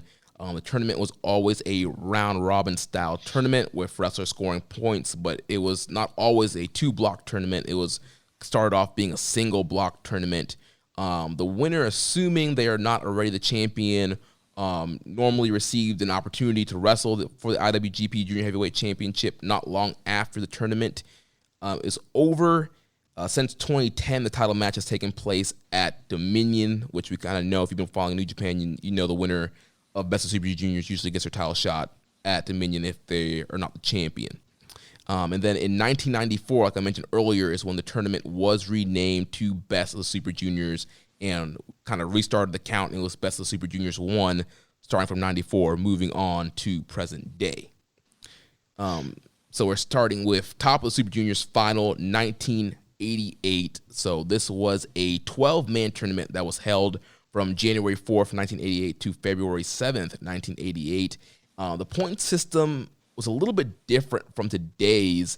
And if you look up the scoreboard, I mean, guys have like 40 points, 20 points. I'm not quite sure what the point system they were using in this tournament. Dude, I've tried to look this up for years. No one actually seems to understand or know what the actual point system was. Some of those earlier like New Japan round robin tournaments where they were like single block like this, they did tend to be very unclear as far as like what the point totals like exactly were. I think for the most part they were usually legit. Sometimes though, some of these like points weren't always legit. Like the round robins didn't always completely happen the way that they said they did. Gotcha. Like some of the tournament might have been kayfabe, if that makes sense, and then some of it was actually taking place. Right, like they said so and so beat so and so, but the match never happened. Right. I guess if we really wanted to be diligent here, we could go to Cage Match and look up the historical records. I'm sure they're there because again, this ran from the 4th to the 7th. But I've looked this up over the years, and this first tournament, no one really actually seems to be knowledgeable about what the like points actually were. Yeah. And so I'm going to go over the point totals right here. So we had 12 men in this tournament. And so starting at the bottom, we had Norio Honaga with 0 points. And you're going to remember that name for a little bit later. Then there was Masakutsu Funaki, who had 8 points. Also founder of Pancrase. Then there was Tatsushi Goto with 9 points. Tony St. Clair with 14 points. Hiro Saito with 24 points. Kunaki Kobashi with 24 points. Kichi Yamada at 31 points. Who you may also know as Jushin Thunder Liger. Mm-hmm. Kazu Yamazaki, 38 points. Owen Hart, 39 points. Nobuhiko Takada, 40 points. Of UWF5 fame. And then our 2 finalists this year, we have Hiroshi Hase and Shiro Koshinaka, both tying with 41 points. Yeah. So at this time period, like the top 4 guys there, Koshinaka, Hase, Takada, and Owen Hart are by far like the top 4 guys in the junior division. Owen Hart kind of being like the foreign export from, Canada and just like being a great worker at that current time. But, the big story here was Hase and Koshinaka, almost sort of like a showdown because Shiro Koshinaka was the former 2-time IWGP Junior Champion going into this tournament. He had to relinquish the title due to an ankle injury the previous year. And so when he came back, Hase was in the midst of, I believe, his first IWGP Junior title run. And they ended up with identical point totals going into the finale. So you've got the reigning champion against the champion who never actually technically lost the title heading into the finals. And, Koshinaka being the senior guy, Hase kind of being the young upstart who's in the midst of his first reign. It's a pretty good story. Yeah, and this match took place, the final was February 7th, 1988. It was at the Nakajima Sports Center in Sapporo, Hokkaido, Japan. So yeah. So, what did you think? Yeah. So overall, I thought it was a pretty good match. The crowd was really into this match, and you can definitely tell, even if you did not know going in, that Koshinaka was kind of the veteran and Hase was kind of the young guy that they were building. You kind of tell that from the story of the match. Hase, once he got the advantage of Koshinaka, he tried to stay on him. And he was wrestling with urgency. Like, he knew, like, okay, I got this guy on the ropes. I have to stay on him. If I don't, I know he's going to come back and get me.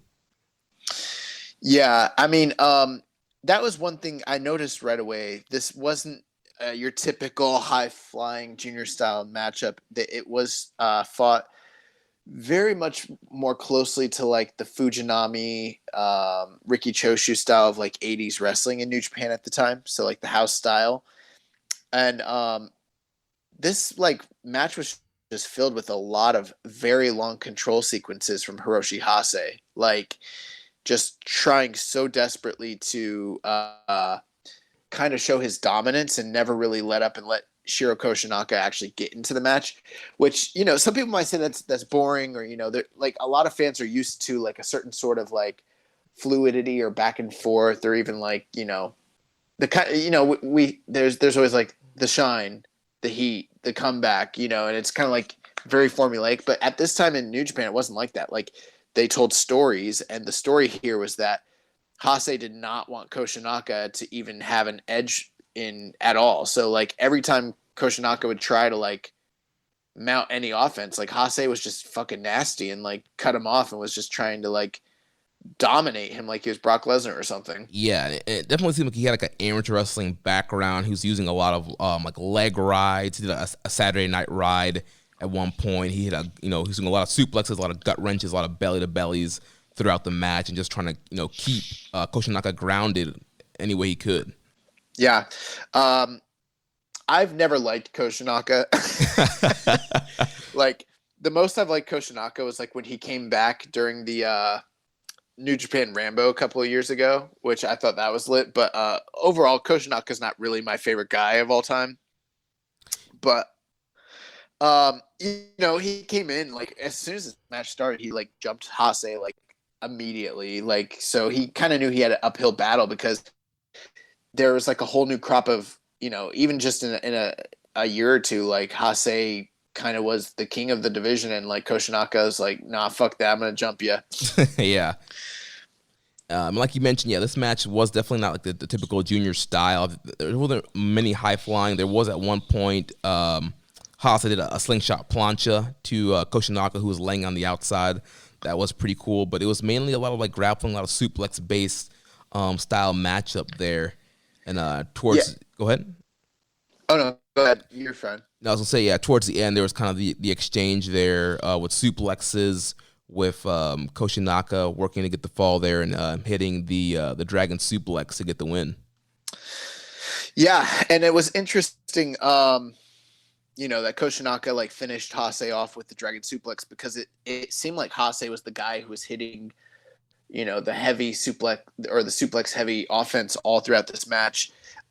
This match is very indicative of the New Japan House style at the time. A lot of like ground based, grappling, a lot of like submission based offense. These guys kept trying to finish each other with like arm bars and leg locks, things of that nature. And then, a lot of big suplexes, but Koshinaka, like Hase literally had Koshinaka on the ropes like so many times at the end, and the crowd just keeps like it's very masterful because like even though it wasn't like a classic match, like every near fall, like the crowd just starts getting more and more and more, and like they start building sympathy and fan anticipation for Koshinaka because they want this guy to make the comeback. And I'm like, oh, this is brilliant what they're doing. And then out of nowhere, Koshinaka hits like this, it's kind of just out of nowhere at the dragon suplex, and he pins him, and the crowd goes crazy. And I'm like, yeah, it was fucking great. Yeah, the crowd was very happy with Koshinaka getting the win there. So overall, I rated this 3.5 stars. I mean, it wasn't a super long match. It was decent length, and it was more kind of a grapple base match. Like we said, not a lot of high flying, not the typical junior style. But overall, I still thought it was a pretty good match. Yeah, I went the same 3.5. The interesting thing here is that Koshinaka and Hase would both within like 2 years graduate to being heavyweights. So I mean, they weren't long for this division whatsoever. But yeah, I thought it was really good. The big thing here though is that even though Koshinaka was able to squeak out a victory in the top of the Super Juniors finals and kind of like show the world that he was still back in form, he had a really, really tough time with Hase in this match, and that would prove to be his undoing going forward because the next two title shots that he got against Hase, he lost both of them. Right, yeah. He failed to win a title from him on March 19th and May 8th of that year. Yeah, so they had a good trilogy that year, and, even though he won this one, like Hase ended up being the top guy. He did end up winning his third IWGP Junior title on June 24th, 1988 from Owen Hart. So, and like I said, these guys went heavyweight, within a couple years after this. Yeah, and also as a part of this project, I've been trying to go through some old Wrestling Observers to see if there's any kind of notes from Uncle Dave on kind of what was going on around the time or any thoughts on the matches. Now, it's going to be a little bit hard for some of these older matches, because a lot of the New Japan matches, obviously Dave was not getting the tapes as they were happening real time. He got a lot of the tapes on the None of us were. right. Yeah, nobody at that time was getting the tapes on time. So it would be like a few months. Like he would just write what he heard kind of during that time during the month of the match, and then later he would have the review. So it's kind of hard to find where his actual review is because you don't know when he got the tapes. Right. A couple things with this, why I like this project that we're doing. One, these are easy matches to get through, man. I mean, they're minute time limit at the high end, and we haven't seen anything that's even really approached that yet so far, which makes these extremely easy viewing. Like, this is not a slog whatsoever. Like, these are really easy, quick, like simple matches that are fun and entertaining. But then the other thing too is, like, as much New Japan as I've watched, I've never seen most of this stuff except for like some of the really famous like Liger finals. I haven't seen most of this stuff at all. Yeah, and I haven't seen any of this stuff, so I'm really excited to kind of be going back and having the time to go back and kind of watch all these final matches and check them out. So from some observer notes here from this time period, so there's a lot of discussion about Owen Hart, and Dave says that Owen Hart returns here in May, which should put any rest to the rumors of him being WWF bound for at least a few months. He says, even though Hase is getting the big push, I'm told that Takada and Kazuya Yamakaze are still the most over of the junior heavyweights. Yeah, it's Takada and Yamazaki. But, that might be true. I don't know how true that is. I know Takada and Yamazaki would end up being the guys that would end up going to UWF, UWFI later on, and then from there going over to to UWF Reborn and then UWFI in the 90s, and Takada would end up being like their ace, and him and Yamazaki were having a series of matches that were just very groundbreaking at the time, and Dave was all over himself for those matches in 87 and 86 and 85 and all that. I wasn't there, so I can't say for sure, but I do remember Hase always having a lot of fan support, so I don't know, Right. I mean, it definitely seemed, obviously, in this match going against Koshinaka. Koshinaka was kind of the veteran, more of a fan favorite, and he was just kind of starting his push. So maybe the fan support wasn't there right then, but obviously you follow Hase's career, he definitely had support going forward. Yeah, I mean, of the guys in this tournament, the funny thing is, in the States, Owen Hart would go on to kind of be like the biggest star, obviously, and the most well-known, but Takada by far well, that's not true because you've got Kichi Yamada there. That's Liger. So that's some really big heavy hitters. Masakatsu Funaki, one of the biggest like names in all of shoot wrestling and MMA. And then Takada, kind of the same thing, being the ace of UWFI and just doing huge business in both MMA and wrestling. So, I mean, this is quite the lineup for a first top of the Super Juniors. It's pretty awesome. The one match, we're reviewing just the finals, not necessarily like matches from the tournament, but the one famous match that I've seen that everyone, like older wrestling fans kind of know is Kichi Yamada versus Owen Hart, which is, Yamada before he's in the Liger incarnation. That match is better than this one. It's probably like 4 1/4. It's really awesome. Nice. Yeah, I'll have to go back and check that one out. But overall, I don't know if it's on World. It might be. All right. If not, y'all have to. And yeah, as we go through, we'll let you know which of these matches are on World or not. So this 1988 final between Koshinaka and Hase is on NJPW World. So you can watch that. Use your NJPW extension, build a playlist, and watch this matchup here. Yeah, I was just glad that this match didn't suck. Like, not that I thought it would, but, I was like, it's an introduction, it's 88. Like, I don't know how serious they took this first tournament. And the match, I thought it really delivered. I thought it was really good, especially considering it was 88, by the way, Right, yeah. That's one thing. As we're kind of giving our star ratings and reviewing the match, you got to kind of put on your lens for whatever year that's in to kind of get a good grasp and kind of good review of what we're talking about here. Awesome, man. Any final thoughts you have on this one? overall, solid match. A lot of, I like grappling. I love suplexes. So there were a lot of cool suplexes in here. And yeah, just kind of cool seeing the start, and not a bad way to start. Yeah, Hase's kind of a badass, huh? Yeah, yeah. I was popping for a lot of like the amateur like rides and stuff he was doing.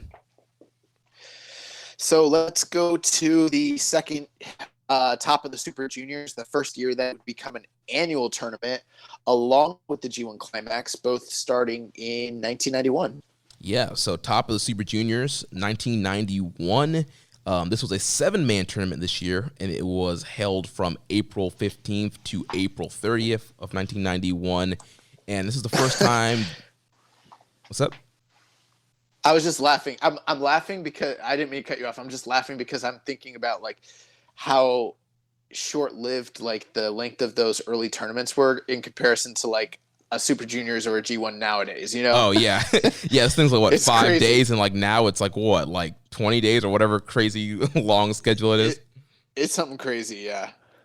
And so 91 was the first to kind of use the modern point system, and you'll see more kind of normal-looking points when we talk about the participants and the points they got leading into the finals. And so prior to the tournament, Jushin Thunder Liger was the reigning IWGP Junior Heavyweight Champion, and Liger vacated his title so that the winner of the 1991 Top of Super Juniors tournament would also become the champion. Yeah. So, Which wasn't unheard of. Like, for instance, in All Japan, every year when they would have their tag team champions carnival or whatever it's called, whoever was the reigning world tag team champions would actually they'd have to vacate the titles going into the tournament so that the tournament winner would win the title. yeah, and I like that concept, because, I mean, obviously this is supposed to be the top of the Super Juniors, best of Super Juniors. You're determining the best junior, so the best junior should be the champion, right? Yeah. I mean, I like the idea of it too, but I mean, I always love the idea of the tournament setting up a title challenger as well. But it just depends. Yeah. So the participants in this tournament, so starting at the bottom of the scoreboard, we had Flying Scorpio with 0 points, better known as Tuco Scorpio. Then we had David Finlay with 4 points, and that is... Oh my God, Dave Finlay was wrestling in 91? That is Fit Finlay, father of the current David Finlay that you might know. Then Owen Hart, showing up here again, has 6 points this time. Then we have Negro Casas with 8 points. Lucha Libre legend. Fucking awesome. Then we have Pegasus Kid, better known as Chris Benoit, with 8. He who shall not be named. With 8 points. And then our 2 finalists also had 8 points, Jushin Thunder Liger and Norio Honaga. And Honaga, we looked at 88. He was at the bottom of that tournament with 0 points. So this guy, in a matter of a couple of years, has elevated himself towards the top of the juniors division. Yeah. So, I mean, the deal with Honaga was he started out in New Japan. He started out like in the early 80s. He eventually went on excursion to the UWA in Mexico. And then in the midst of like political turmoil, he left the company when he left New Japan in 84, ended up joining All Japan as part of like Ricky Choshu's group that had left in the mid 80s. So he wrestled for a period of time in All Japan and then came back in like 87. And while he was there, like he just kind of was like languishing. Like he wasn't, really super successful or anything of that nature. Let me put it to you this way. Like he was in a tournament to try and crown the first or the vacant IWGP champion after Shiro Koshinaka vacated the title. And then he also was in that top of the Super Juniors finals. And then the next year he ends up in the Young Lions Cup. Wow. And keep in mind, he like debuted in 1980. Like this guy's not a freaking young lion, like or anything close to it.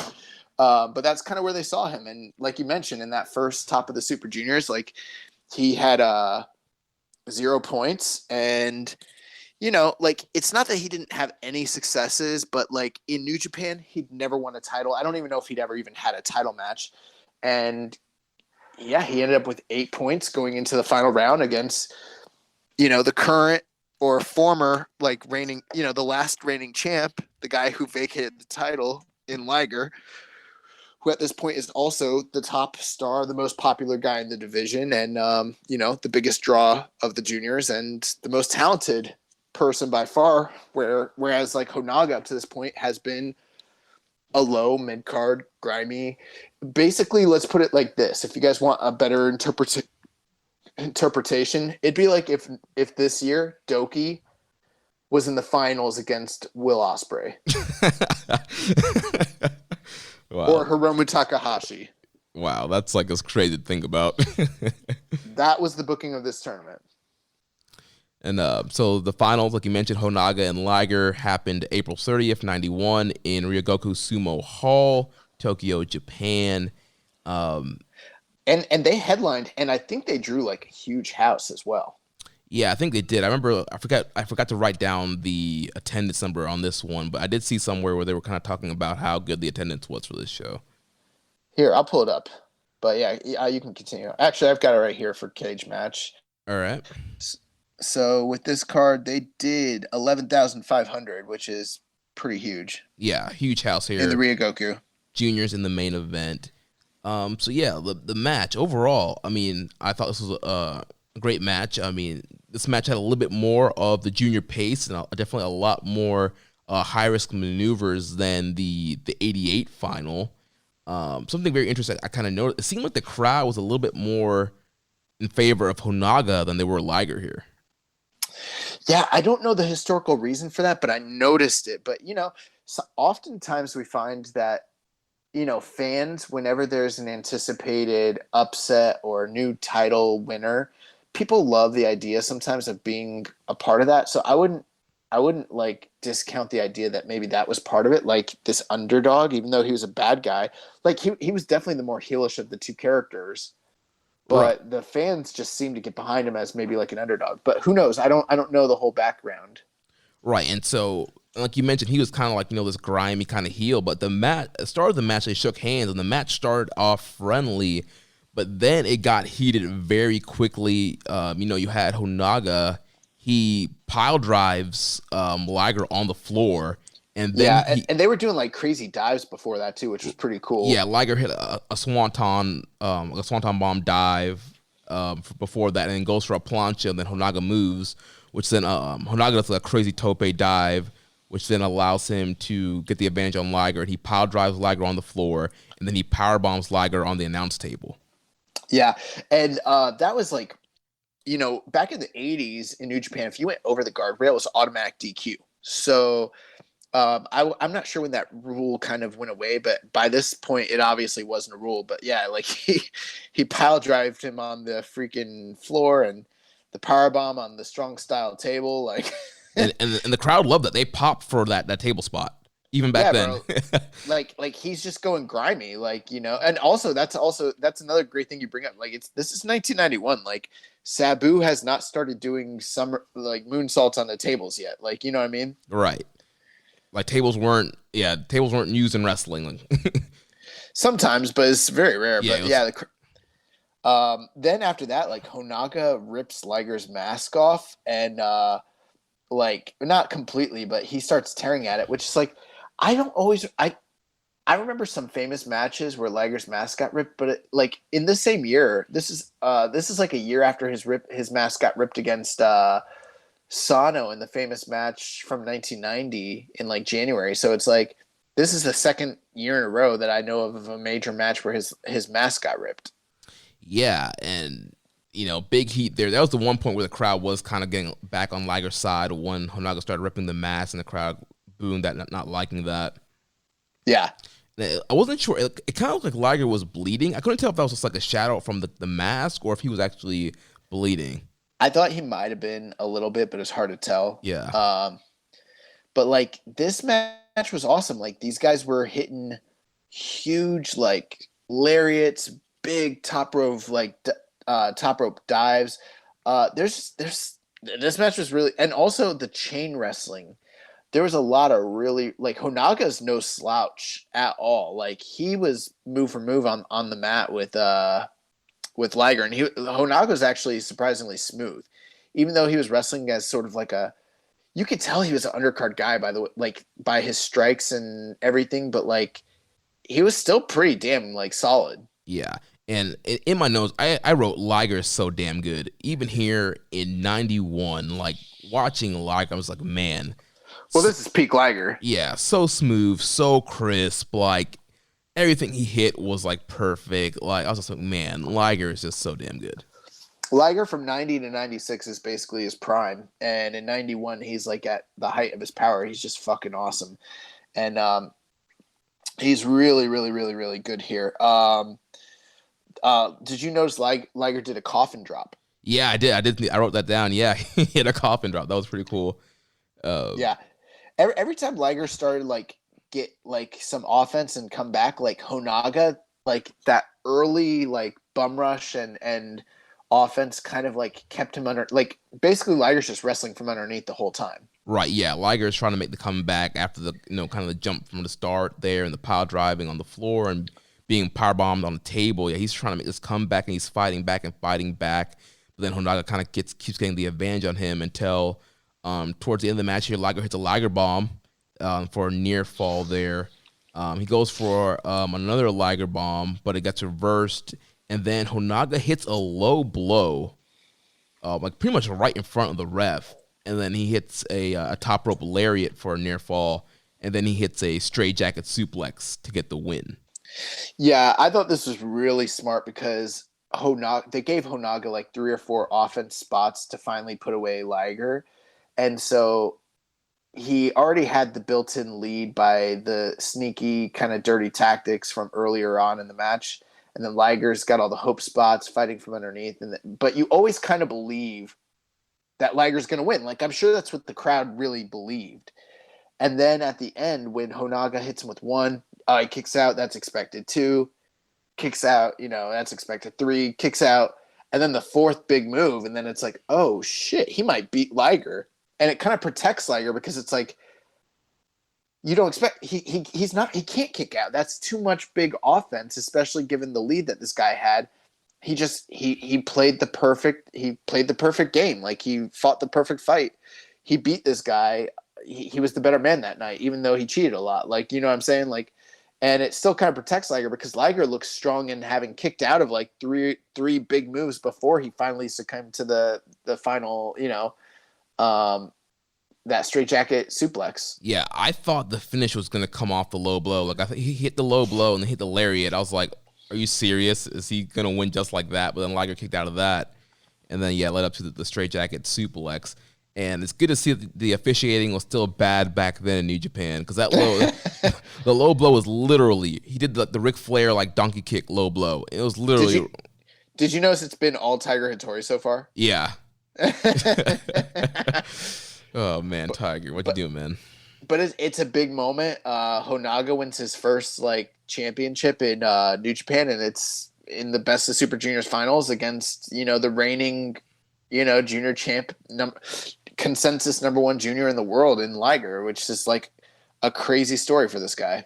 Yeah, so, it gets him over huge, gives him his championship win. He wins the tournament, and he wins the championship. Yeah, and gets this big win over Liger. I went 4 stars on the rating here. What about you? I'm right there with you. I was 4 stars. I loved this match. I thought it was really, really great. Right, especially because I watched the first 2 matches back to back, and so kind of watching that first match was more like a kind of a grapple kind of base match, and then watching this match where there was a little bit more high flying, some high spots. It was definitely a little bit of an improvement from the first match, and so there's a lot of energy. Nice spots for 91, and Liger looked great. Honaga looked really good as well. So this was a pretty good match here. Now, Onaga went on to have, there's a lot of aspects to his career, but the direct follow-up to this was like he lost his title back to Liger like a month and a half later. But from that point, it basically elevated him to where him and Liger were fighting for IWGP Junior titles and WCW light heavyweight championships and other things of that nature. So, he basically went from being like a lower mid card, jobber, junior type guy to like being at the top of the junior division in New Japan, which is pretty great story. Yeah. I don't have any observer notes for this match. It was hard to find for this matchup here. But yeah, so Honaga wins, and he moves on to be the champion. All right. So let's move on to the 1992, the third annual Top of the Super Juniors final. And this is probably one of the most famous Super Junior finals of all time. Yeah, this was, we'll get to it in a second here. But and one last thing on 91, that match is up on NJPW World. This match for 92 is not on NJPW World. So you will have to Google that, this matchup that we're about to talk to find this one. So we're here at 1992, Top of the Super Juniors. This year, it is a 9-man tournament, and once again being held in the April time frame. So April 16th to April 30th is when the tournament's held this year. Yep. So our tournament participants, we had Koji Kanemoto.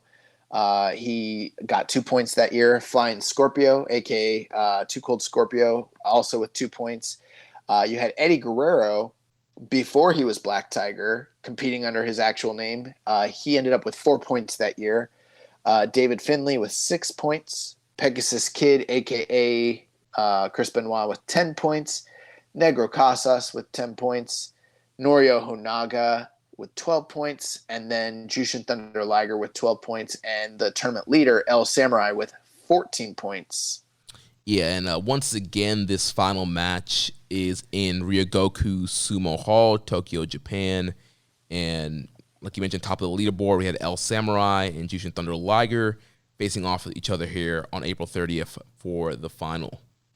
Yeah, and interesting thing was this, like I said, is one of the most famous Super Juniors final matches, and it's probably like one of the top matches of Liger's career, and it's not on New Japan World, which I thought was very strange. Yeah, that is very weird. Yeah, they sold out Ryogoku that year with 11,500. Now, here's also something that's very interesting leading into this match. So Jushin Thunder Liger ended up with the same point total as Honaga with 12 points. So they actually had to have a playoff match on the same night earlier on the card. They were like, Honaga and Liger wrestled each other like second from the bottom. And I haven't seen that match, but it's a rematch of obviously the prior year's finals.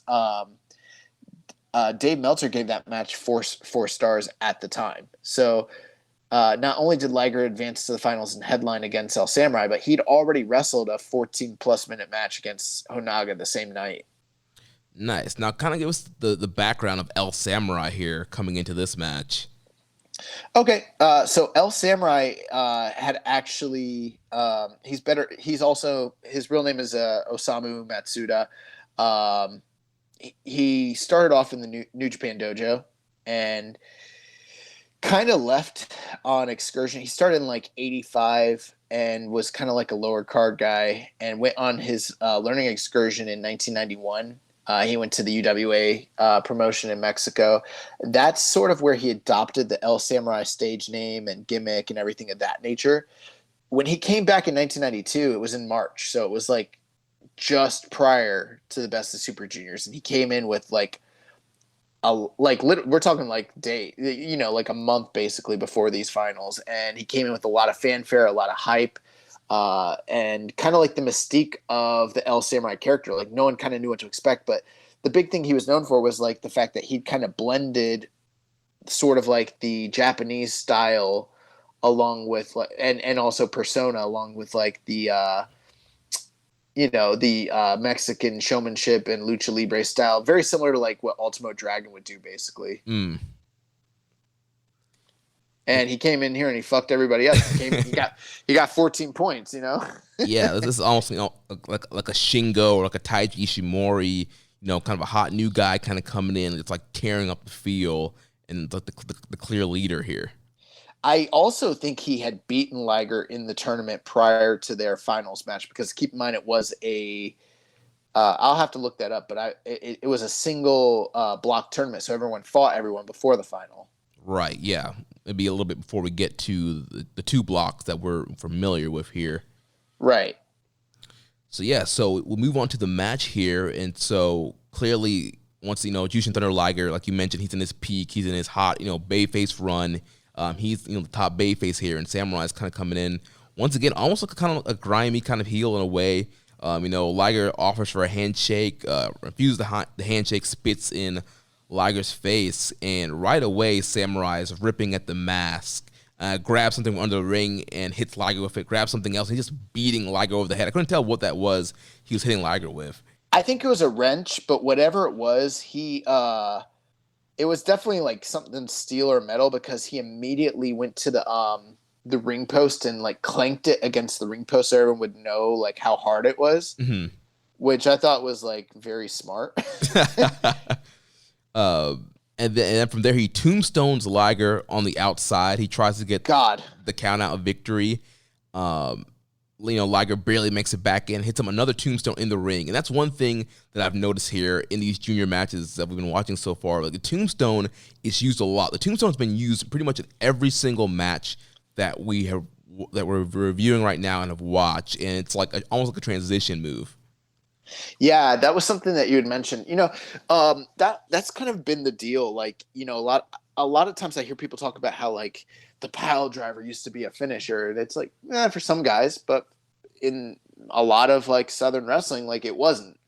It was a transition move, and kind of the same thing like in junior style wrestling, especially New Japan, after like the after the famous feud between like Tiger Mask and Dynamite Kid, those guys kind of innovated that whole jumping, kneeling pile driver spot as being like a transitionary move. It was something that was done a lot in Canada and in Europe, World of Sport style. So yeah, they kind of took that over, and like it is kind of jarring because we've been conditioned for so long to see guys hit the tombstone like Undertaker and Kane, and that be a finish, and that's pretty much it. But like a lot of companies, it was not. Yeah, so we see a ton of tombstones all throughout this review, and then in this match, he hits a tombstone on the floor, rolls him, Liger gets back and hits another tombstone. He continues to rip at Liger's mask, and then there was a long heat segment on Liger. Like you mentioned, some of these older New Japan matches, you kind of had a long segment where one guy was kind of taking all the punishment. It wasn't the normal kind of back and forth flow that we're used to. And there was a long heat segment here. I was getting pissed at how much Liger was getting his ass kicked here. I was like, is this it? Like, is this nothing else going to happen? Like, he's like destroying Liger right now. So I actually looked it up. April 16th during this tournament, El Samurai defeated Jushin Thunder Liger 15 minutes and 34 seconds. So yeah, I was correct. He did defeat Liger in one-on-one competition within the same tournament. Gotcha. Yeah, so after go ahead. I was going to say, speaking on that heat segment, one thing I loved about it was, in the beginning of that segment, it was just very vicious, very ugly, and he was going for a lot of submission finishes off the bat. But once he realized he couldn't put Liger away, he just started cheating a lot. Like he was ripping Liger's mask, like you mentioned, and but he would like hold him on the ropes and just choke him, and then go to 4 and then let go, and then choke him with his foot, and then go to 4 and let go, and then choke him again. Like he just kept and punching him. He just kept punching him and punching him. Like like you mentioned, like nowadays, like this wouldn't be seen as like innovative offense, and I do think it's the one part that might have gone on a little too long. It does bring the match down slightly, but it's the thing that really sets up this whole entire heat segment is really what sets up the second half of the match. And I don't think that the second half of the match is as great without it. Right, yeah. They definitely kind of told a story here to set up that second half. And then, after the heat segment, Liger, he fires up. Liger's pissed right now. He fires back. He's hitting closed right hands. Tiger's telling him to open the hands. He's like, no. He just continues to kind of berate Samurai with these closed right hands. And he suplexes Samurai to the floor, and he's just pissed off right now. And then he fucking power bombs him on the cement. He pulls up the mats and he power bombs Samurai on the cement. Yeah, this was really nasty from Liger. It's like sort of like almost a proto version of what we'd see when Keishan Liger appeared, because he got really ugly and nasty with El Samurai here, and he brings El Samurai back into the ring and he rips his mask, and like he doesn't just rip it a little bit. I'm talking like the thing is hanging, like you can see his entire face. Right, yeah. As the match goes on, it's gone. His mask just falls off because it's been ripped so badly. Which was awesome because you have these two like masked characters that come in with all this mystique, and you know the whole thing is like Samurai spits on Liger. Liger's trying to be a sportsman, and Samurai's like, "Fuck it, I'm gonna fuck you up." Like, and he just is so nasty. And then Liger's like, "All right, you wanna like play it that way? We're gonna play it that way." And Liger's like, "I can do it dirtier than you." And it almost started to get sympathy on El Samurai, and almost started to get like heat on Liger because of how harsh he was. Like the crowd started to turn like a little bit. Yeah, when he ripped Samurai's mask, they booed that, and there was a clear disapproval of the fans on that action there from Liger. One other thing I wanted to mention that we forgot to touch on, I think it's important to mention, Liger is the current reigning IWGP Junior Champion when this tournament starts. So if he wins, the significance there is that he'll be the first man who's ever won the tournament as champion. Yeah, and so Liger kind of continues to attack here. He does a pretty cool swanton dive from the inside to the outside. Oh, it was awesome. Gets him back in the ring, falls up, hits a missile drop kick, followed by a double knee drop, a back drop, hits his wheel kick, and at this point, how great was Liger's wheel kick? Oh, it was phenomenal. At this point, then Samurai's mask is off, and Liger's just continuing to mess Samurai up. He has him in the corner, and he's just beating the crap out of him. And then Samurai goes to the floor, and Liger does a moonsault from the top to the outside, which the crowd popped big for. They're back in the ring, and Liger gets a hoverboard lock on. The Kimura. Yeah. Yeah, I really loved that, just like the transition from the hoverboard lock to the straight armbar and all that sort of stuff. Like, I actually really, in these matches, what I liked about the transitions to the outside was like in a lot of modern, like junior fast action paced type matches, you'll see it where like they'll throw the guy outside and then dive onto him.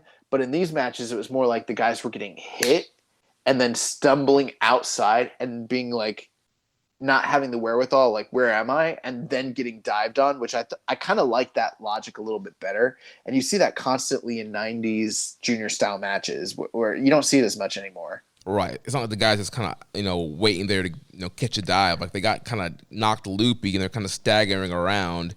And then, oh, crap, here comes this guy diving on me.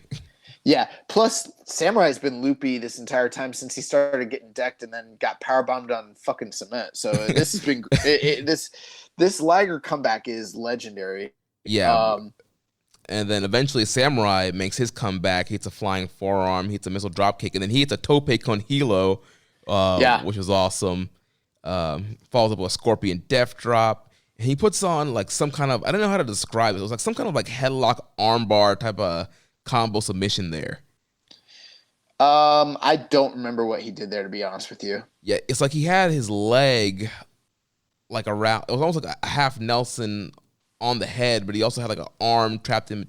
It was kind of a weird submission thing, but he had that on there. I'd have to look again. That was like a stump puller. Gotcha. I know what you're talking about. That was like a stump puller, yeah. Liger finally, fights back from that, hits a huge splash. He hits a tombstone of his own, so another tombstone there.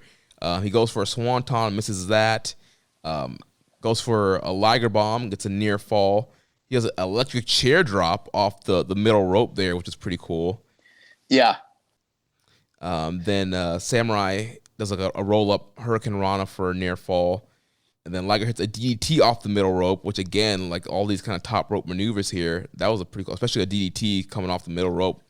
Then he hits a super backdrop and followed up with a super Hurricane Rana. 1, 2, 3. Liger gets the win here. Yeah. So, I mean, this was a really big deal at the time. Liger kind of already the man in the division, but like this is obviously he had lost to Honaga the year prior. So like not only did he exercise his Honaga demon on this evening because he had to fight that guy in the in a playoff match, but on the same night he overcomes El Samurai. And for me, I think I go actually 4 3/4 on this match because it's not just the match itself, but it's also the fact that like once you watch it, you realize like Liger wrestled twice that night and put in this kind of fucking performance. It does elevate the match a bit for me. Like I love this match. I know Dave Mel 5 at the time, and I think it still really, really, really holds up. Yeah, I went 4.5 of it, which I still think it's a great rating. I think, I don't know, personally for me, the long heat segment did kind of take me out towards the beginning, but it did set up the comeback towards the end there. But yeah, I went 4.5. I mean, 4.75, 5 stars. I mean, it's all in that kind of range right there. I'm not going to argue with anybody who goes higher than me on that. It's a great match up here, and it's probably the best match it is the best match that we're reviewing here in week 1. It is the best match of this crop, and I think until like 97, it's probably the best Super Junior match. So it's really, it still stands the test of time. It's up there. Yeah, and like you mentioned, Liger was a champion coming in this match, so winning the tournament, he becomes the first man to win the tournament while holding the title. And then from the Observer, like you mentioned, Dave says, they drew a 11,500 sellout here at Tokyo Sumo Hall, with Liger pinning Samurai to win the tournament in what was said to have been a super match. So obviously at the time here, Dave had not seen the match yet, just kind of got the stats, and then eventually later on he would go on to review the match and give it 5 stars. All right, so now we're going to move on to Top of the Super Juniors final 1993. And what would be the final Top of the Super Juniors tournament of all time? Yeah. And so this year it was an 11-man tournament, and this time we're kind of getting more into the normal kind of best of Super Junior time frame now. We're here in May, so the tournament goes from May 26th to June 14th. And in this tournament, we had a 4-way tie for second place here, and Liger was also in this tie, but he got eliminated due to injury. And so this 4-man kind of playoffs they had here was to face the top place winner here, Pegasus Kid, better known as Chris Benoit, in the finals. So the tournament participants here, we had Masaya Orihara, who had 4 points, Shinjiro Otani with 4 points, Lightning Kid with 8 points, Norio Honaga with 10 points, David Finley with 10 points, and then the guys who were all tied at 12 points here, we had Jushin Thunder Liger, Black Liger 2, which would be Eddie Guerrero. We had Flying Scorpio with 12 points, Nia Malenko with 12 points, and El Samurai with 12 points. And then Pegasus Kid was on top of the block here with 14 points. Yeah. So this match took place June 14th in Osaka Prefectural Gymnasium.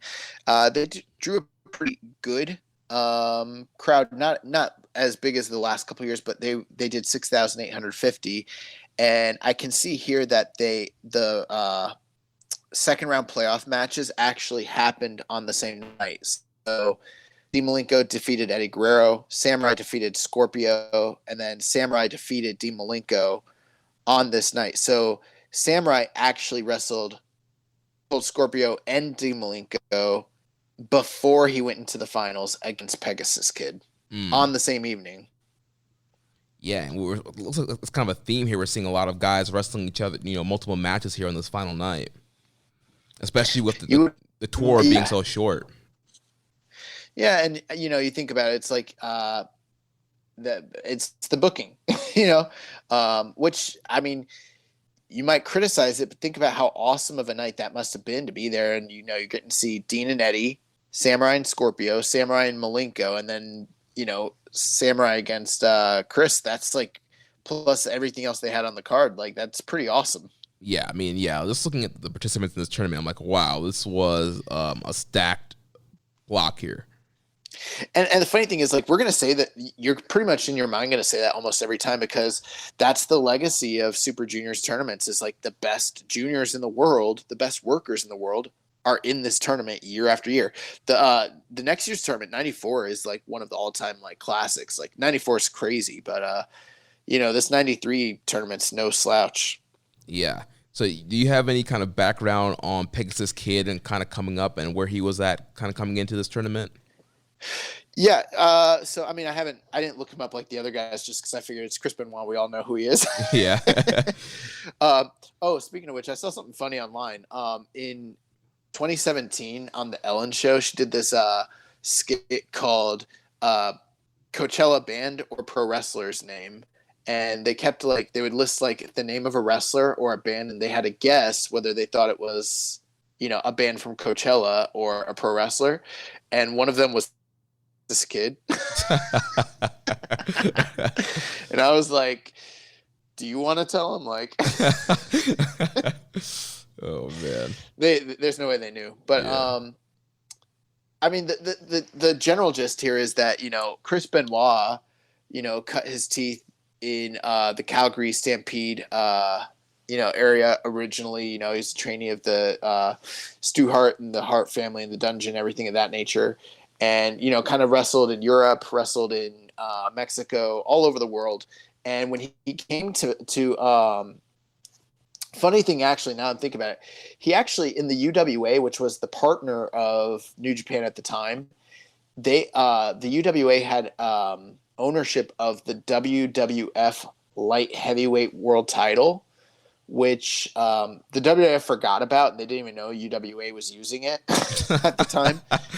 And so Pegasus Kid won that belt in 1990 or 1991. So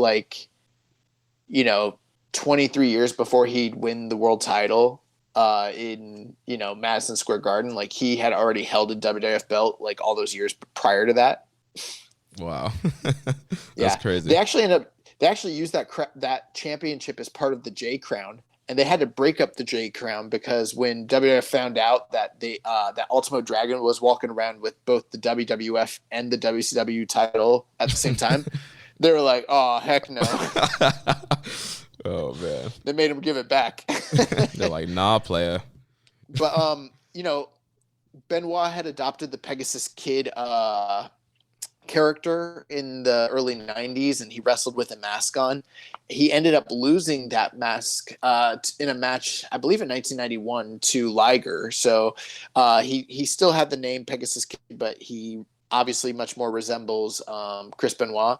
And this was the first time, obviously, since we're covering it, that he'd made it to the finals of one of these tournaments. Now, keep in mind, in 1994, it was early in 94, he would go on to win the Super J Cup in the finals against the great Sasuke. So, and we kind of all know the history of Benoit beyond that. So, yeah, I mean, Benoit was these are the early years. Yeah, it's funny. In my notes, I started off writing Pegasus, and then halfway through, I started writing Benoit. Yeah. It just happened. I was looking, I'm like, oh, that's Benoit. I just kept writing Benoit. So when you hear me say Benoit, you know who I'm talking about. The other thing here too is he's the first Gaijin competitor to make it to the finals of a Tapa Super Juniors finals. So he's going in Gaijin, fresh, 14 points, and then you got El Samurai, who had to fight, Too Cold Scorpio and Dean Malenko on the same night just to get a shot at this guy. Right, and so obviously El Samurai kind of coming off the momentum of last year's tournament, and now once again being a finalist in this year's tournament. Yeah. So, take us through the match. What did you think of this? Yeah, so I thought this was a pretty good match. So it started with a stare down, kind of a face to face, forehead to forehead stare down, and then started pushing each other, and then we kind of get into the that fast paced kind of junior grappling, chain wrestling. A lot of kind of exchange of submissions there, and Samurai starts working over the arm, and he gets Benoit into something that kind of looks like the crippler crossface. It is a crossface. Yeah, so the arm, the main thing was the arm position. The arm wasn't really in between the legs. He had the arm, his knee up, kind of elevating the arm. It didn't quite look like Benoit's version. It's not the same. It's not the same version, but I mean that's a crossface. It's kind of ironic. Yeah, that's what I was like. Yeah, that's funny. So eventually Pegasus comes back with a backdrop and locks in the Canadian favorite there, the sharpshooter. And then he, Samurai's getting to the rope, so he traps the arm with a sharpshooter, pulls him to the middle. He transitions into a single crab, falls up with a backbreaker. It's a backbreaker submission. It's a snap suplex. We're seeing, the suplexes and just how the intense kind of style you would get familiar with Pegasus. Yeah. And then Samurai eventually comes back with a small package for a near fall. But then Benoit kind of gets back in control there and whip there to the outside, and he whips Samurai into the barricade. Back in the ring, he hits a German and a big powerbomb for a near fall. Hits a leg drop for a near fall. So like Benoit's definitely kind of taking control. He's kind of running this match in the beginning here. Yeah, the early parts are all Benoit. I mean, the early grappling, it's fine. This was sort of like your prototypical junior match of the time period. But there wasn't a lot of heat to it. You know what I mean? Like the other matches we watched there was definitely like an internal story here. And this one was kind of just like, there's a championship on the line and these guys are just competitors going for it. It is kind of surprising though. I mean, once you think about the fact that Samurai's had to wrestle twice earlier in the match, you kind of see why Benoit is so dominant in the early goings and he's getting the better of everything. But the thing that really stuck out to me is just as good as Samurai was, and he's hit and miss for me. Sometimes he's great, sometimes he's not. But like in general, he's a good wrestler. Benoit was at this point so far beyond him and most of the guys that we'd seen wrestle on, at that time frame. Like he was beyond these guys already. Yeah, he's just so good. He's way more crisp, way more realistic. He hit harder. Like he's smoother. It's kind of crazy. And it's weird. It's just crazy because I don't watch a lot of Benoit anymore. So like seeing him again, it's strange. Yeah, it is kind of weird.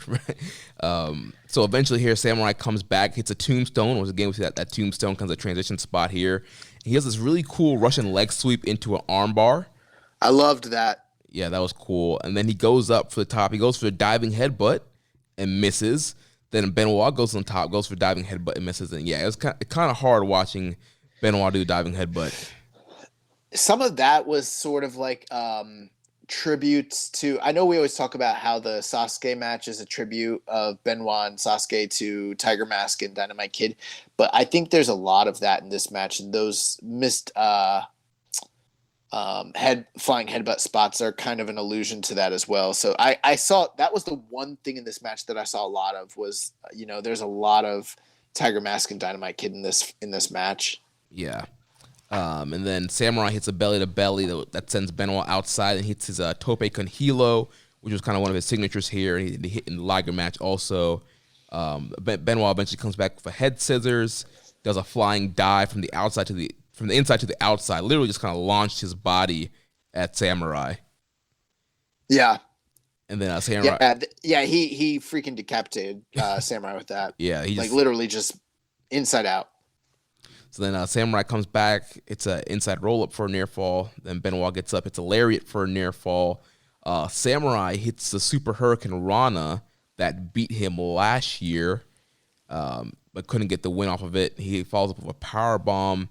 Then a super backdrop for a near fall. And then he gets Benoit up in the corner, gets him up on the top rope. And then out of nowhere, Benoit hits this super power bomb with both men. They're on the top, strangled on the top rope. And Benoit gets him the super power bomb out of nowhere for the win. And I wrote, holy crap. Yeah. So the ending is interesting because you told the story, like the first part, it's there's like four parts to this match. The first part is them exchanging a lot of like grappling and fast-paced, work, and then it goes to the control segment of Benoit. Then you start to have the comeback and the back and forth between the two of them, where they start exchanging big moves. But the final crescendo of this match is where it's almost all Samurai. Like Samurai's hitting the big moves. He's on fire. The crowd's behind him. He, like you mentioned, he hit a super hurricane off the top rope. He hit flying tope con hilo, all this stuff.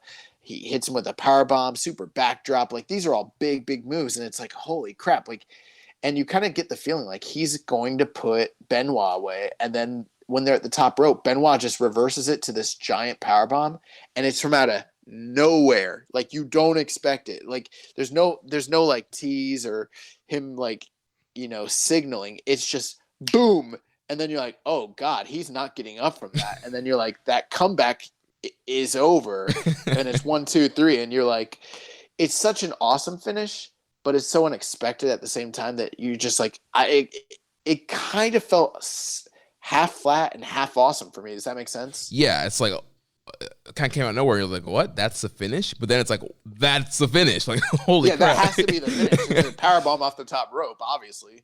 Yeah, so I went 3.75 on this match. It was clunky in some spots. It obviously was not as good as the Liger Samurai match, but these guys were just doing some crazy spots in here, especially the finish. Like, I think before, like leading into the finish, I was kind of in the 3.5 range, but then just some of the big spots they were doing towards the end, I was like, I had to bump it up a quarter star. Yeah, before the finish, I actually liked the Hase Koshinaka match better, and then the final couple minutes really brings this up. I'm right there with you. I'm like 3.75. Nice. And take us in the aftermath here of what happened with Pegasus after this. So, he becomes the first foreign gaijin to win the tournament as a result. After that, he went on to challenge for the title against Liger on August 8th unsuccessfully. So he did not beat Liger in his title challenge. Some other notes: Eddie Guerrero participated in the 92 tournament under his real name, but in this tournament he wrestled under the Black Tiger 2 moniker. Yeah, and this was a tournament that I had found some good stuff here from the Observer from this year. So Dave goes on, he says, the real story of this tournament is that the planned finish had to be changed because of Jushin Thunder Liger, the World Showcase lighter weight wrestler, suffered a broken left foot on June 12th in Chigasaki against Tuchel Scorpio. Liger is expected to be out of action for at least a few months. The planned finish, with no doubt, would have had Liger with 6 wins going in, beating Scorpio with 5 wins. That would have left Liger and Pegasus tied with 7 wins in the round robin going into the finals into Osaka. Pegasus and Eddie Guerrero, both with 6 wins going in, wrestled the same night in Chigasaki, with the winner being guaranteed a spot in the finals with Kid winning. Since Liger beat Pegasus in their earlier matchup, and given that Liger already holds the IWGP Junior Heavyweight title, and the correct thing for this tournament to do is to create a new viable contender for him. Probably Kid would have pinned Liger had the injury had not taken place. That isn't definite, but it would make the most sense. Generally, things are done in New Japan based on what makes the most sense. The injury gave Scorpio a win he wasn't supposed to have and left Liger, Scorpio, Dean Malenko, El Samurai, and Eddie Guerrero all tied with 6 points in second place. With Liger out of the picture, they had to add 3 previously unscheduled matches to the Osaka show, with Malenko making Guerrero submit to the Texas Cloverleaf, similar to the Scorpion Death Drop, Samurai pinning Scorpio, and Samurai pinning Malenko for Hurricane Rana, similar to a Frankensteiner. This put Samurai into the finals with Pegasus, and Pegasus got the pin, winning the tournament with a powerbomb off the top rope. Okay. That's historical. Yeah, so Dave had a little bit more kind of coverage there, a little bit more insight on kind of the background of kind of what was going on with the whole Liger injury and what they had to do and adding those matches to the final night in Osaka. Man. So let's wrap it up with the 1994, the first annual Best of the Super Juniors tournament final. Yeah, so we're done with Top of Super Juniors. The tournament is renamed to Best of the Super Juniors. We're here in 1994, happening from May 26th to June 13th. So once again, we're kind of sticking to that late spring kind of time frame here for this tournament. This year, it's a 11-man tournament. We're still at single block right now, still single block tournament. And so our competitors, we have Masayoshi Motegi, who had 2 points. Taka Michinoku coming in here with 4 points. David Finley with 8 points. Tokumitsu Ishizawa with 8 points. Shinjiro Otani with 10 points. Dean Malenko with 12 points. Black Tiger 2, a.k.a. Eddie Guerrero, with 12 points. While Pegasus, Chris Benoit with 12 points. El Samurai with 12 points. Super Delphin and Jushin Thunder Liger tied at 14 points, and those are the two men going into the finals here. Yeah. So, I mean, that's a pretty incredible lineup right there. We're at the 94 tournament? Yeah.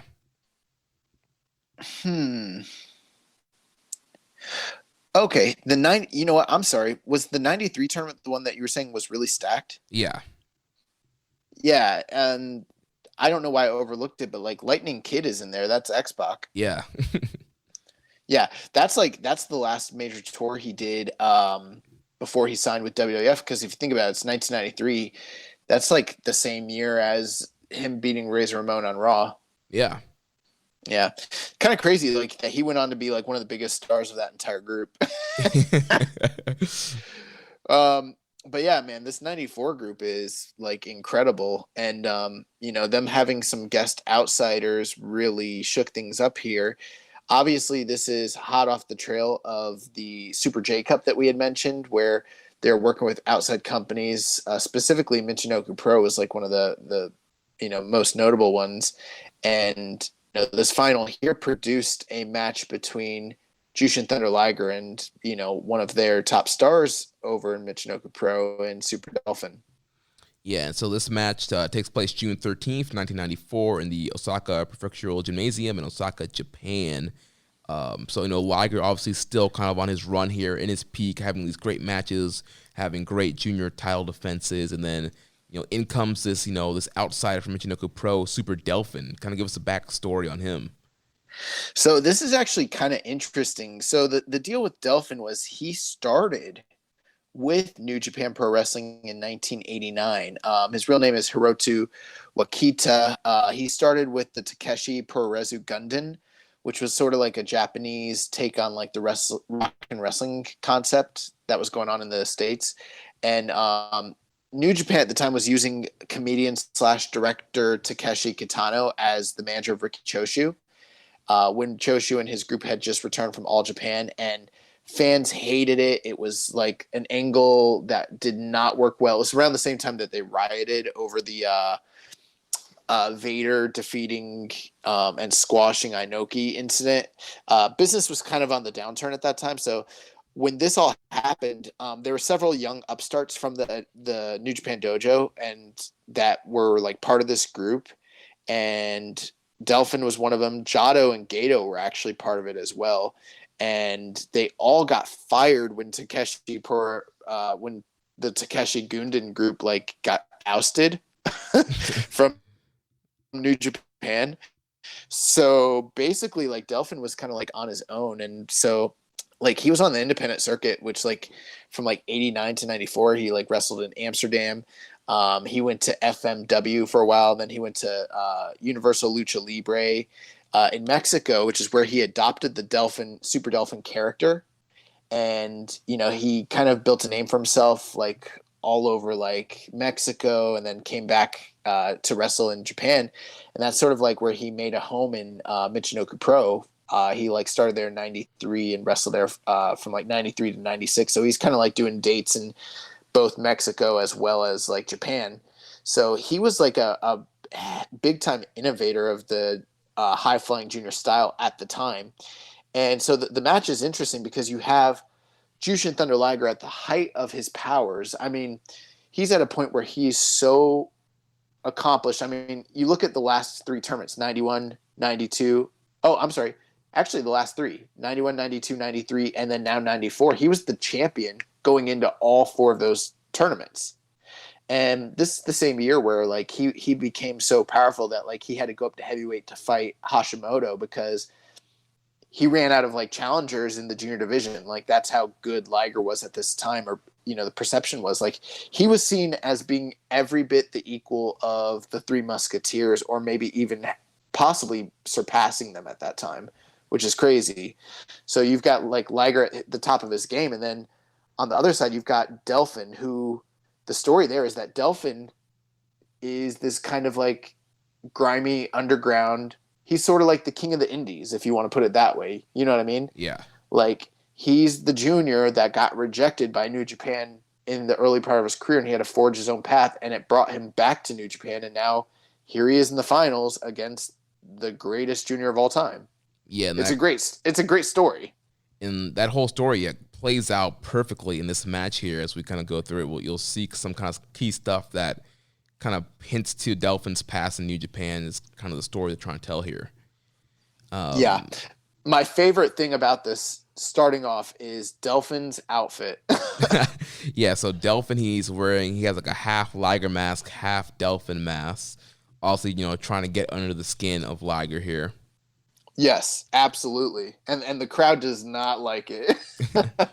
Well, I don't know, to me the crowd seemed like they were behind Delfin. I think they were, but like when the announcements first came out, like I wasn't so sure because like once like he had that outfit on, it seemed like it kind of got a little bit of heat there for a second. Yeah.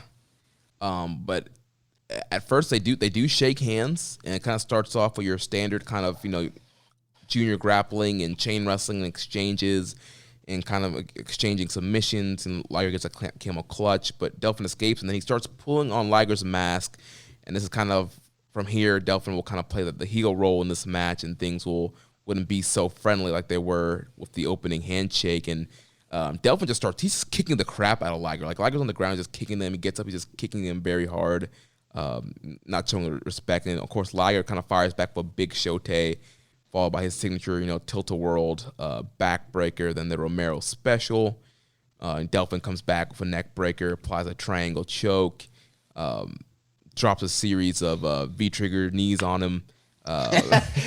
Knee drops. They were regular knee drops. They were regular knee drops, but we call all knees V-triggers, so I wrote V-triggers in my notes here. I just don't want like the fans who don't know be like, yo, this guy was doing flying like jumping knees on this dude. This match sounds lit. Well, this match was pretty lit though. The match was great. Delfin comes back, hits a head scissors and a drop kick. He attempts a dive to the outside, but Liger moves. Move.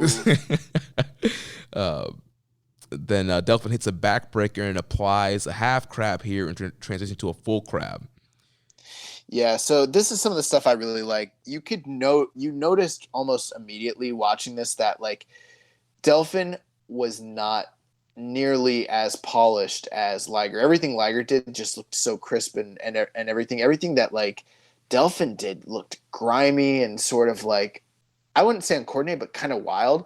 But when you look at like the guys that came after him, like Hayabusa and Sabu and that whole entire like sort of movement, and like even RVD, things kind of moved more towards that in the late 90s. So like Delfin was sort of like an innovator, that sort of thing. But his strikes were so heavy, like you mentioned. But this is my favorite part of the series is like Delfin was known for like being this high flyer and risk taker and everything. And then he's like, I'm gonna put you in a half crab. You know what? I'm gonna put you in a full crab. Okay, now I'm putting you in a camel clutch. And it's like, what kind of ground game is this guy working? And it's like, the story is that I'm a fucking dojo boy and you forgot. I'm a product of this dojo and I'm going to beat your ass using your own moves. I love this. Yeah, that's cool. Once you get that kind of context and story, like, man, yeah, that puts a lot behind those spots. Because he's pulling his mask and laying into all his shots. And then like, instead of like doing like high flying shit and topes and stuff, he's going against his style and he's putting in all these like submission holds. He wants to tap Liger out like he's a young boy. Yeah, and it's kind of almost like, when guys like the Young Bucks and people are like, oh, they're just like, high spot artists, and they kind of go out here and have a match where they're selling and working holds, and they're like, no, we're going to show you that we can do this kind of style. But here it's even more for Delfin since he trained in the dojo. Yeah, I love what you put here in the notes. So after all those moves, Liger puts him after he's pulling on Liger's mask, Liger powerbombs him, and you can tell Liger's pissed without facial expressions. Yeah, dude, you can, dude. That's also good Liger. Like, he's wearing a full covered face mask, but you can clearly just tell from his body language, even just looking at the mask. I don't know what it is. You can just Liger is pissed. Like, he's like, I'm over this guy. Like, disrespect will not be tolerated, and I'm coming at this guy. He drop kicks. He does 2 drop kicks to the knee, and then he does a diving knee drop to the knee and applies a figure 4. So now he's working over Delfin's leg to try and slow him down here. And Delphin fights the ropes. Liger hits a big shote followed by a series of chops. He goes for his rolling capo kick, but Delphin moves, and then Liger misses the enziguri, but eventually he gets to kill him with a nasty-looking backdrop suplex. Delphin comes back with drop kick, diving cross body to the outside, which is pretty cool. I love Delphin's crossbody to the outside. It's so clean.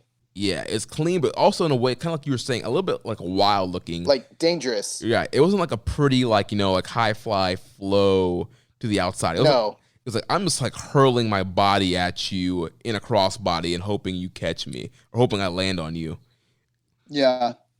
And then Delphin does a sunset flip for a near fall, a victory roll for a near fall. There's a backdrop suplex for a near fall, goes to the top rope. It's an elbow drop for a near fall. So he's on a roll here. Here we go, a tombstone. He hits a tombstone on Liger. Well, actually, he goes for a tombstone, but Liger reverses. Liger reversed it. And Liger hits a tombstone on him. Yeah, and then he goes for a diving headbutt after this, and then Delphin moves out of the way. And then Delphin hits him with the DDT on the floor after that, and then running Rana off the apron, and then a tornado DDT from the top. Like, it's just a barrage of like offense from Delphin. It's pretty awesome. Yeah, a lot of great stuff. Yeah, I really love that running Hurricane Rana off the apron that he did there towards the outside.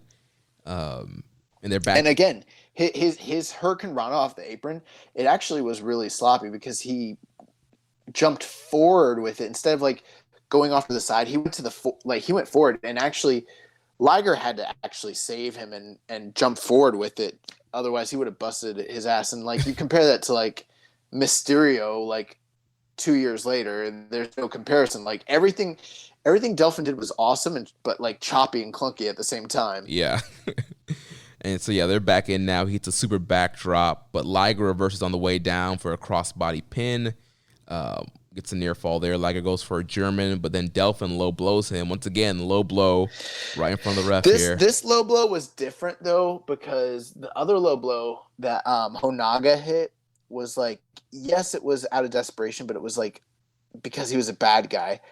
This was one where Delphin almost felt justified because of how bad Liger was kicking his ass, and he had no other recourse. Like it just showed like how like that he was willing to do whatever it took to like get the win. And I didn't even think he got heat from it from the crowd. Right. Well, the follow-up was so quickly. So he hits a low blow, but Liger immediately hits the rolling capo kick right after the low blow. Pretty much fighting spirit here, and fights off the low blow, hits the rolling capo kick.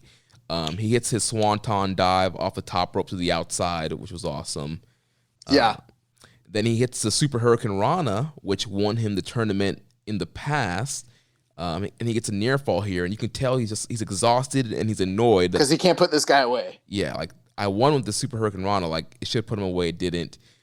He goes for the Liger bomb and gets reversed into a roll up, and then Liger reverses that roll up into a roll up of his own for a near fall, and then they go to the top, and Liger hits a freaking super brain buster for the win. It was almost like a super fisherman buster. Like it was definitely a brain buster, but he like grabbed the one leg and pulled down. Yeah, it was pretty nasty. Yeah, and that was an awesome finish there.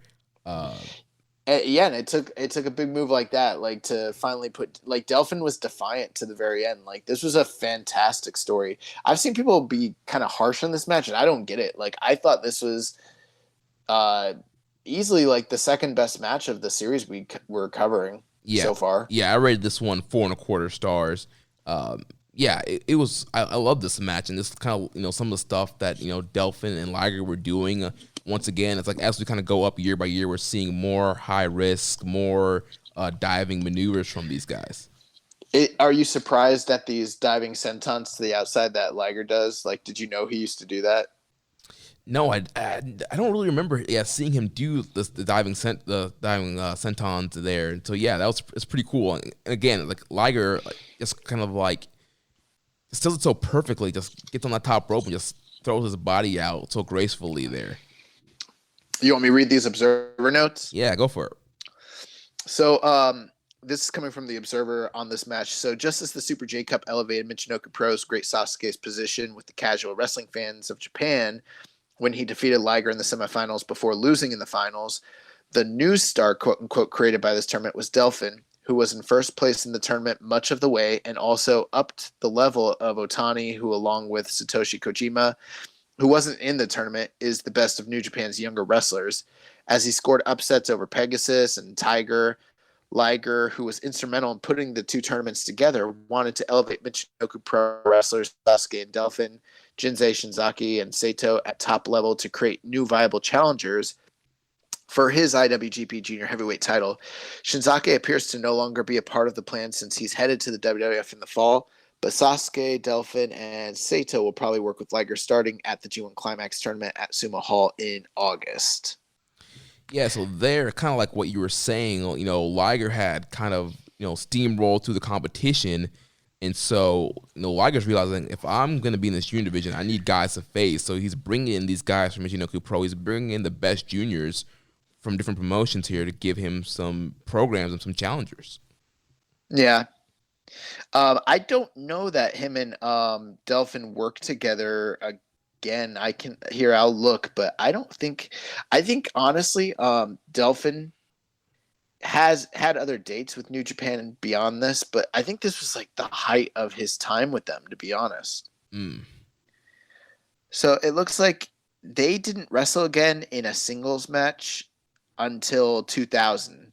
Well, several years later. So yes, I mean, it's quite a while later. So for whatever reason, Delphin kind of got left out in the cold when it came to that stuff. Because I know that Sasuke worked with Liger and everything of that nature, but I don't think Delphin ended up doing much with him beyond this.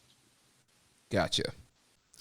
Well, that wraps up the final countdown for this week. Please give us your feedback and let us know what you think. If you enjoyed week 1, next week we'll be reviewing. Dude, I enjoyed week 1. Yeah, it was awesome. I enjoyed watching the matches and I enjoyed reviewing and kind of talking about it. Next week we'll be reviewing 95, 96, 97, 98, and 99. So those should all be fun tournaments. And you're still getting a recommended match of the week, guys. And so kind of sticking with the kind of junior theme we have going on here, my recommended match comes from September 3rd, 2010, Korakuen Hall for the IWGP Heavyweight Championship. Prince Devitt defends against the challenger, Kenny Omega. So very interesting match here. Obviously, both of these guys would eventually go on to become Bullet Club leaders, but this was, before Devitt was in Bullet Club.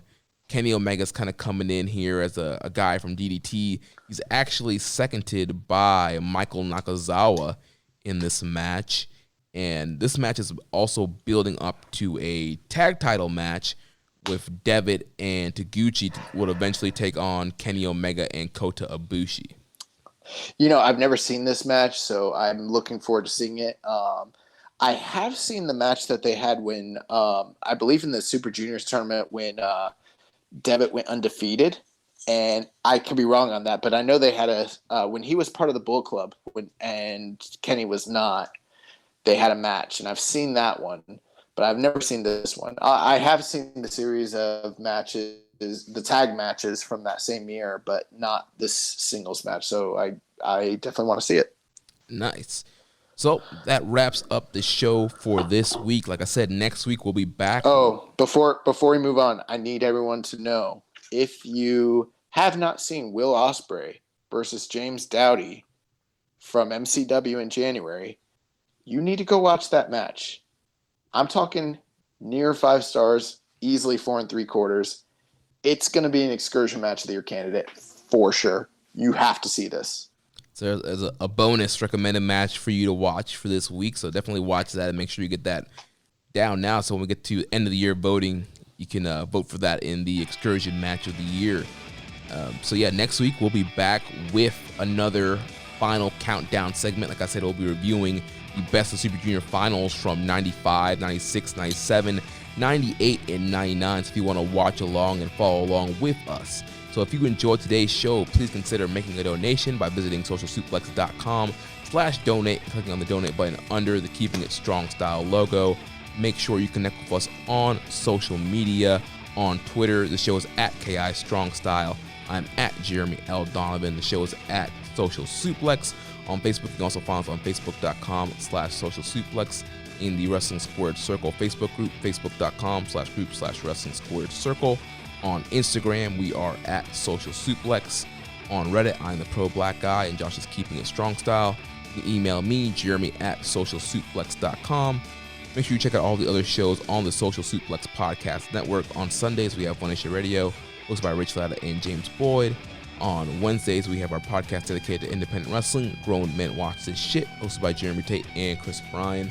On Fridays, we have Get in the Ring with Danny and Beast Mike. And on Saturdays, we have All Things Elite with Floyd, Tiffany, and Amy. Don't forget to look out for the 2020 Social Suplex Draft coming up this Thursday on your feeds. Make sure you subscribe to the Social Suplex Podcast Network.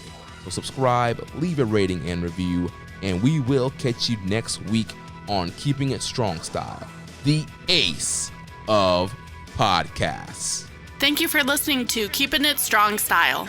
We'll see you next time.